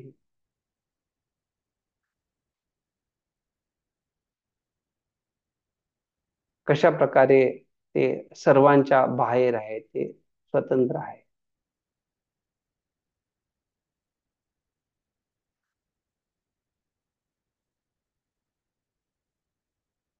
तर काल जे आहे मी तुम्हाला सांगितलं कशा प्रकारे शंकराचार्य सांगतात, नारायणो परो अव्यक्तात्.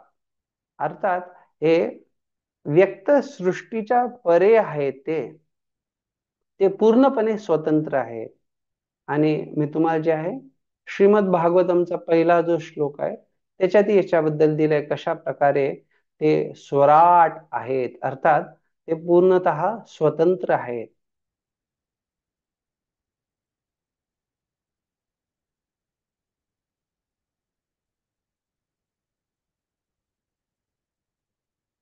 जेव्हा एक परिभाषेनुसार किंवा व्याख्येनुसार बघितलं तर इथे खूप सुंदर दिले, इंद्रियेभ्य परः परयर्थ अर्थेभ्यश्च परम मनः मनसस्तु परा बुद्धि बुद्धेः आत्मा महान परः महतः परम अव्यक्तम अव्यक्तात् पुरुषः परः पुरुषान न परम किंचित स कष्ट स परागती. तर जे इंद्रिय वस्तू आहेत त्या मनाहून श्रेष्ठ आहेत, कारण मन त्याच्याकडे आकर्षित होतं. मन जे आहे मनापेक्षा इंद्रिय श्रेष्ठ आहेत. का? तर जेव्हा जरी इंद्रिय वस्तूंपासून विरक्त झाली तरी मन जे आहे ते विचारांमध्ये त्याच्यात गुरफटू शकतं आणि मनापेक्षाही बुद्धी श्रेष्ठ आहे. का? तर बुद्धीद्वारे जर दृढता नसेल तर मन हे एक असहाय्य स्थितीमध्ये आहे. त्याच्या महान आत्मा असं म्हटलेलं आहे, तर बुद्धीपेक्षाही आत्म्याची स्थिती श्रेष्ठ आहे. तर रामानुजाचार्य जे आहे ते हे महान आत्मा याला एक व्यष्टी आत्मा म्हणून संबोधित करतात. तर श्रीपाद मध्वाचार्य जे आहेत त्याला हिरण्यगर्भ म्हणून संबोधित करतात.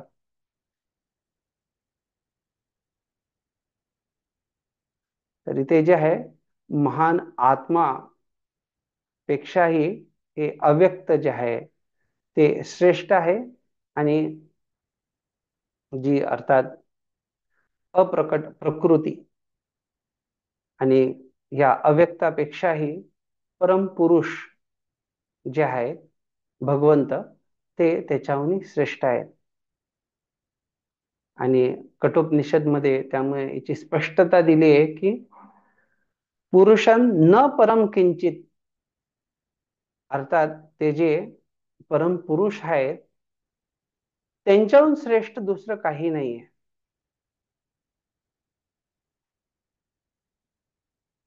तर अशा प्रकारे जे आहे परम पुरुषाचं दिव्यत्व जे आहे आपण स्थापित केलं इथे. ते जर आपण त्याच उपनिषदामध्ये दुसऱ्या अध्यायामध्ये अशा प्रकारचा श्लोक आहे, पण त्याच्यात थोडासा बदल आहे. जे सांगतं इंद्रियेभ्यः परम मनो मनस सत्वम उत्तमम सत्व अधिमहान आत्मा महतो अव्यक्तम उत्तमम अव्यक्तात् तु परः पुरुषो व्यापको लिंग एव च यम ज्ञात्वामुच्यते जंतुर अमृतत्वम च गच्छति. ते स्पष्ट दिले इंद्रियेभ्यः परम मन. तर मनापेक्षा इंद्रियांपेक्षा श्रेष्ठ मन आहे आणि मनस सत्वम उत्तमम, मनापेक्षा श्रेष्ठ हे सत्वम किंवा सतोगुण आहे. आणि सत्वात अधि महान आत्मा, सत्वापेक्षा श्रेष्ठ जे आहे जे आपण मगाशी चर्चा केली महान आत्मा ते आहे. आणि अव्यक्तम उत्तमम, आणि त्याच्याहून जे आहे जे श्रेष्ठ आहे ते अव्यक्त. आता ह्या अव्यक्तापेक्षा काय श्रेष्ठ आहे? तर अव्यक्ता तू परपुरुष. तर या अव्यक्तापेक्षा श्रेष्ठ जे आहे हे परमपुरुष आहेत.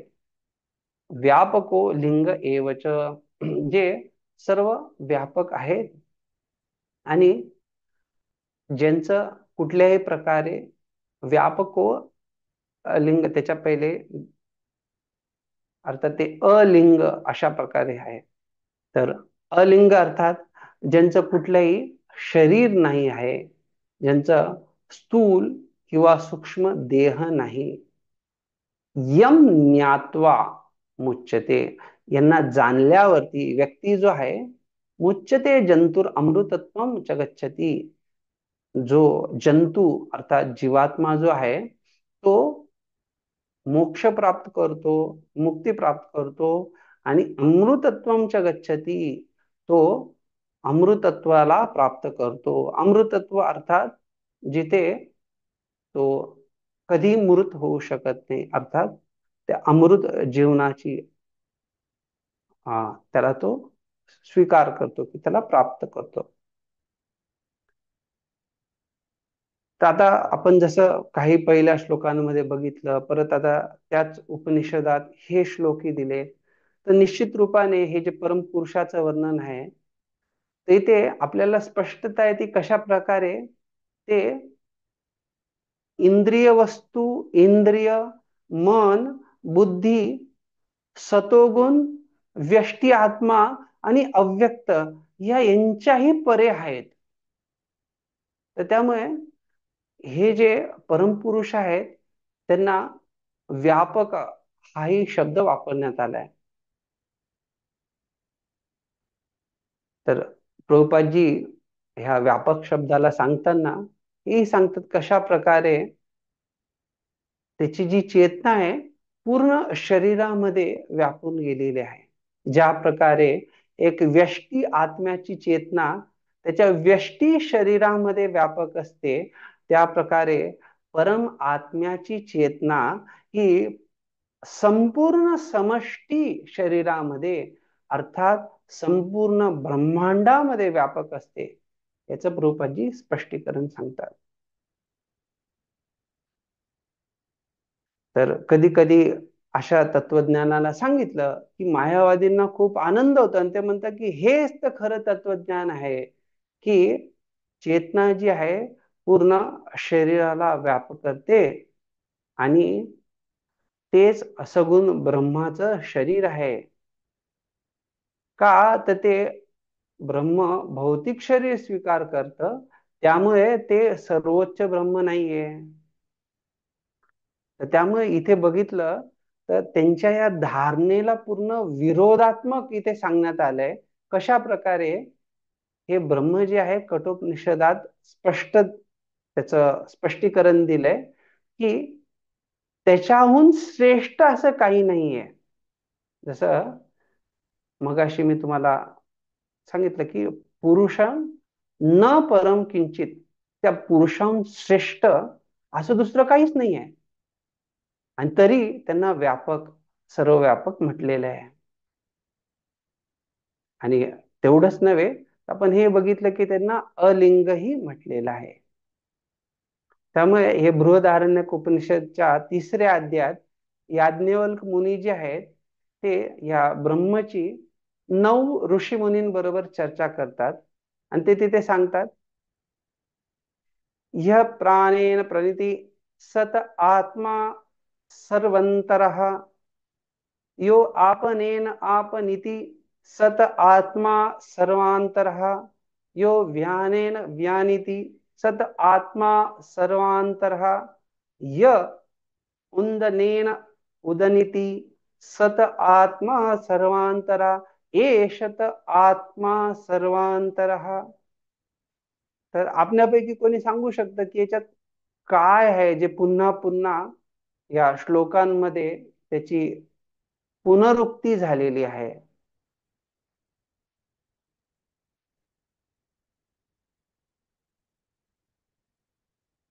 तर इथे सांगण्यात आलंय की सत आत्मा सर्वांतरा, तो जो आहे तो सर्वांच्या अंतरहा, सर्वांच्या आत स्थित आहे, याची पुनरुक्ती झाली आहे.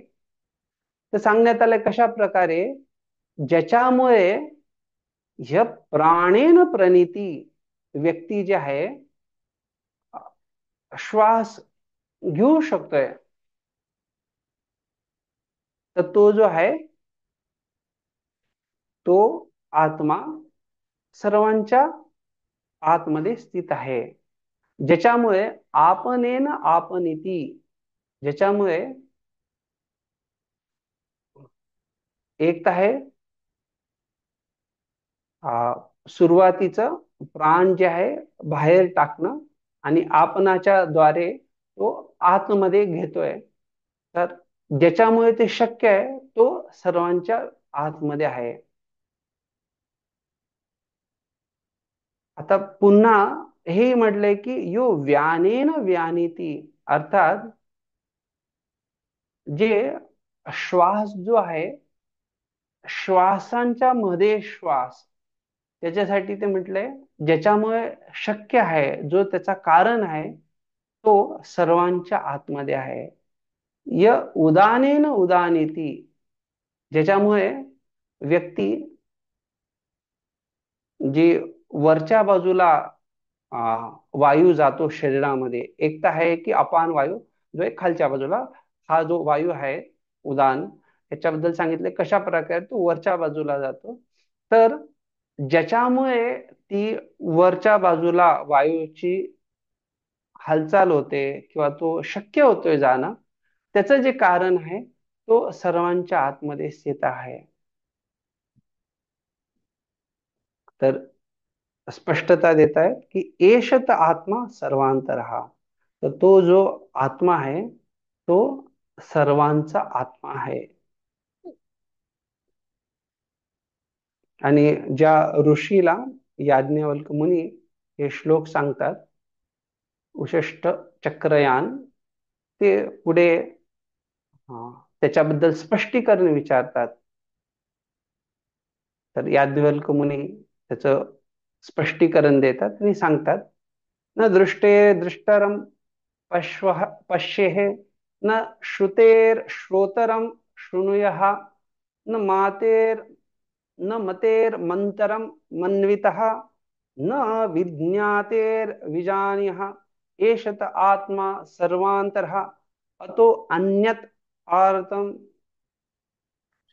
तर इथे स्पष्टता दिली कशा प्रकारे, न दृष्टेर दृष्ट दृष्टारम पश्येह, अर्थात तुम्ही त्या दृष्टाला, दृष्ट मराठी दृष्टने, द्रष्टा अर्थात त्या द्रष्टाला जो बघतोय त्याला तुम्ही बघू शकत नाही. तुम्ही जो ऐकतोय, न श्रुते श्रोतारम शृणुयः, तुम्ही जे आहे जो ऐकणारा आहे त्याला तुम्ही ऐकू शकत नाही. न मतेर मंतरम मन्वीतः, तुम्ही जो विचार करतोय त्याच्याबद्दल विचार करू शकत नाही. न विज्ञाते विजानीहा, आणि तुम्ही त्याची जाणीव करू शकत नाही जो जाणणारा आहे. एषत आत्मा सर्वांतरा अतो अन्यत आर्तम, तो निश्चित रूपाने तुम्ही त्याला जाणू शकत नाही जो जाणकार आहे. आणि तो आत्मा जो आहे तो सर्वांच्या आतमध्ये स्थित आहे. तर अर्थात हे जे आपण चर्चा केली श्लोकांची, आपल्या पैकी कोणाला समजलं काय याच्यातून काय सांगू इच्छितात, याच्या मागे मंतव्य काय आहे?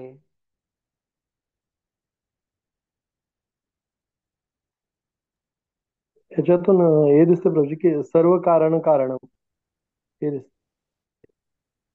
तर याच्यामधून हे स्पष्ट समजतं कशा प्रकारे ते परमपुरुष जे आहेत ते दिव्य आहेत आणि ते भौतिक ज्ञानाच्या, भौतिक शक्तीने आपण त्यांना जाणू शकत नाही.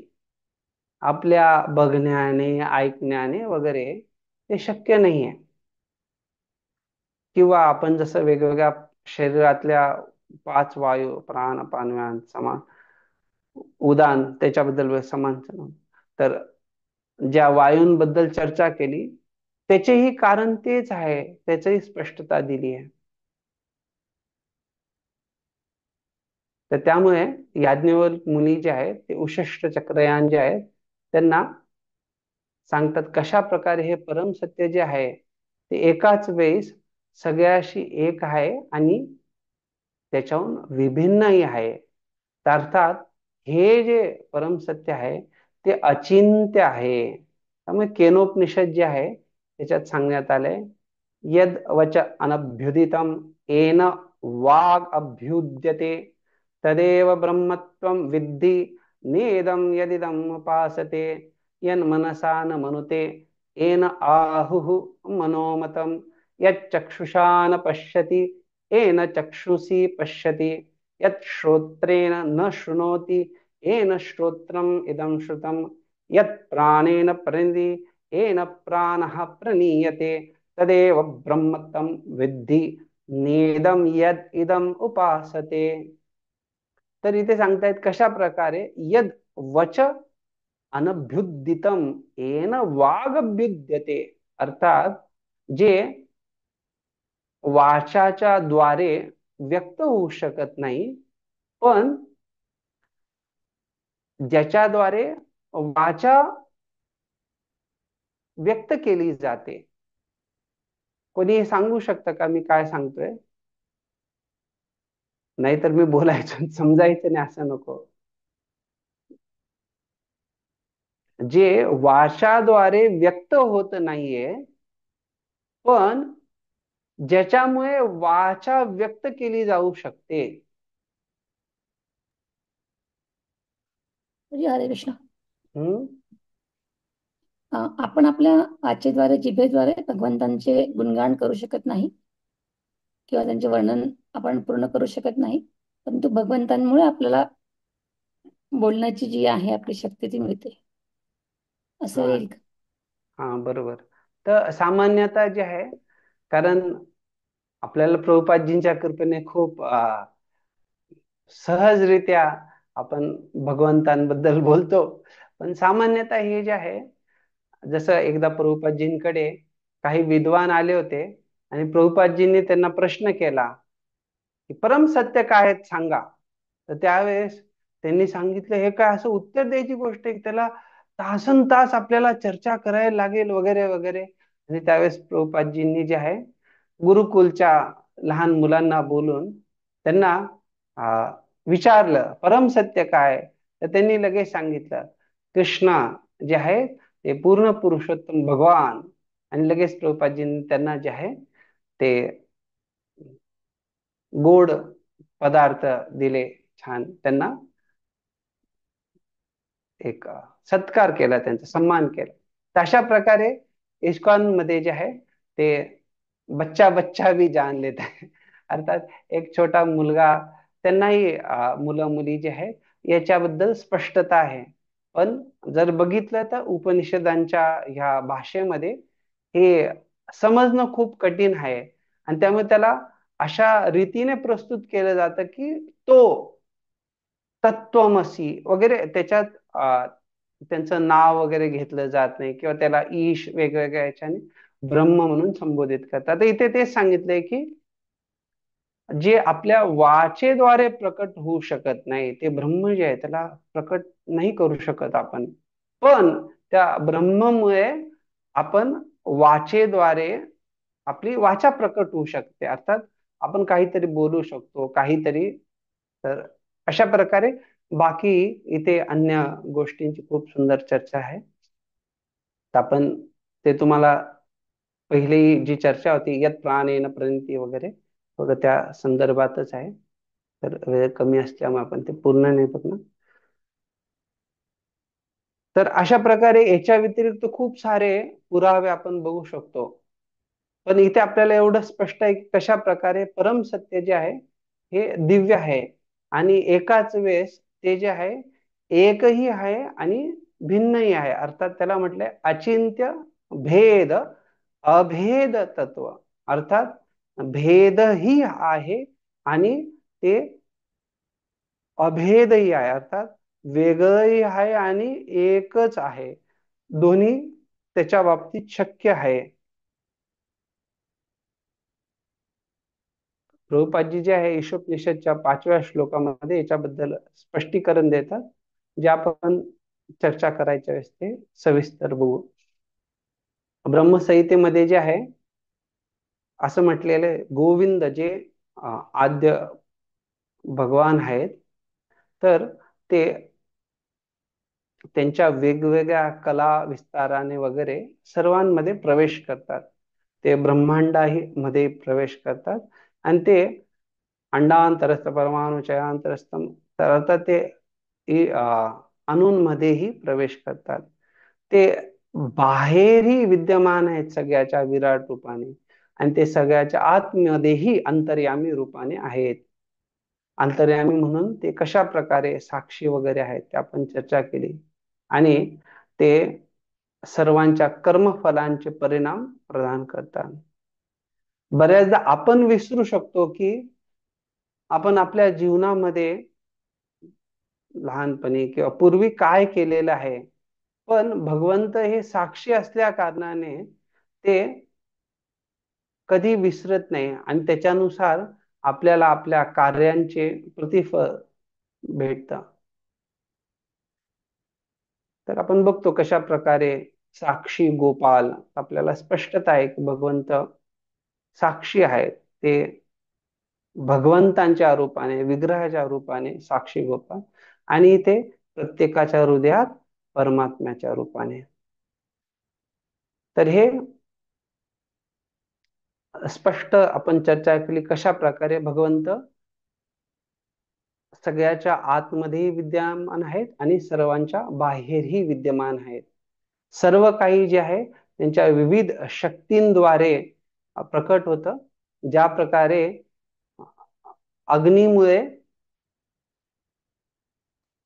उष्मा आणि प्रकाश प्रकट होतो, त्या प्रकारे भगवंतांच्या सर्व काही शक्तींमध्ये आपण जरी एकच असलं तरी त्याच्यात वैविध्यता बघतो.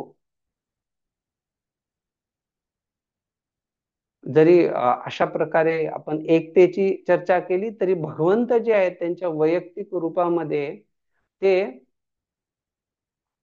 इंद्रियांसाठी किंवा वेगवेगळ्या ज्या काही सर्व गोष्टी भोग्य आहेत त्या सर्वांचा ते भोग घेतात. जसं आपण बघितलं ते भोक्तारम यज्ञतपदाम सर्व लोक महेश्वरम, तर ते जे आहेत सर्वांचे ते परम भोक्ता आहेत आणि सर्व गोष्टींचा ते जे काही यज्ञ वगैरे तपस्या आहेत त्या सर्वांचे ते भोक्ता आहेत. आपणापैकी कोणाला काही प्रश्न असेल तर विचारू शकतात, नाही तर मी थोडं पुढे काही सांगू इच्छितो.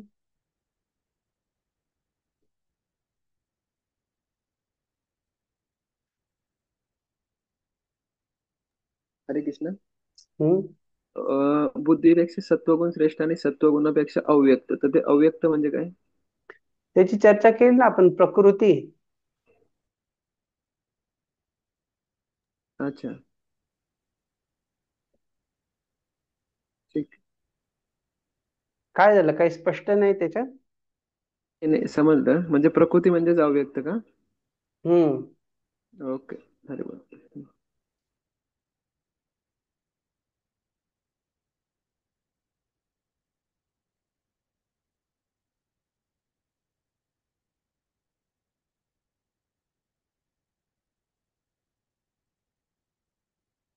ठीक आहे. तर हे जे वेदांमध्ये जे आहे, जेव्हा पुरुष श्रेष्ठत्वाची अशी चर्चा चालते तर त्याच्यात वेगवेगळे श्रेणी असतात. आणि वेदांची जी आपण चर्चा केली तसं बघितलं आपण की वेगवेगळे भाग असतात. जसं उपनिषद आहेत, संहिता आहेत. तर ब्रह्म आणि तपनी हे जे ह्या अंगांना, त्यांच्या उपनिषदांना शिरोभाग म्हणतात. संहिता या ज्या सामान्यतः त्याचे 3 विभाग असतात, ऋक, साम आणि यजु, आणि याला त्रय असं म्हटलं जातं. त्यापैकी जे आहे यजुर्वेद संहिता जे आहे त्यात शुक्ल आणि कृष्ण हे 2 भाग आहेत. आणि आपण बघितलं कशा प्रकारे शुक्ल यजुर्वेद मध्ये वाजसनेय संहिता जी आहे, अर्थात त्याला आपण म्हटलेलं ते, त्याच्यामध्ये ईशोपनिषदची आपण चर्चा केली. याच्यात 40वा जो अध्याय आहे शुक्ल यजुर्वेदामध्ये, तो ईशोपनिषदचा आहे, ज्याच्यात 18 मंत्र आहे. तर आपण बघितलं कशा प्रकारे उपनिषद जे आहेत ते श्रुती आहेत. ग्रह्य आणि श्रुत हे जे आहेत यांना कल्प आणि स्मृती असंही बोललं जातं.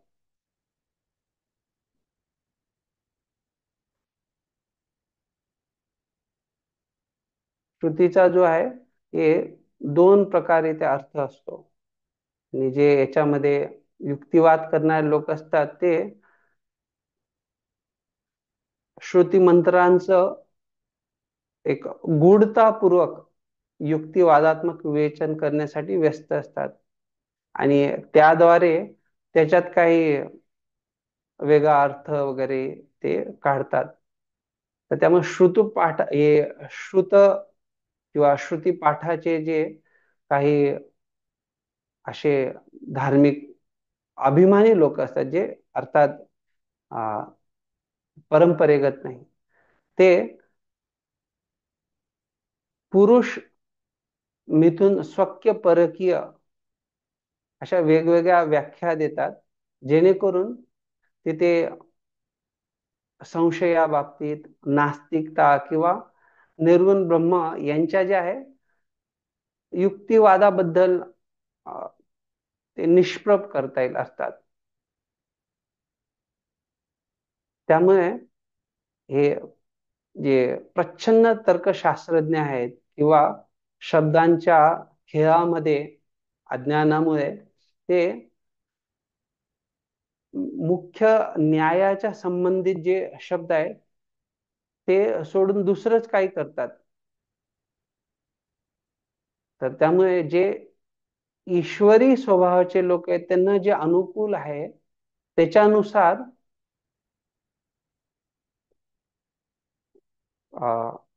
जे खरोखर ज्ञानी आहेत त्यांनी ते प्रस्तुत केलं पाहिजे. अर्थात जे काही अज्ञानी लोक किंवा त्यांच्या नास्तिकतावादासाठी निर्गुण ब्रह्माच्या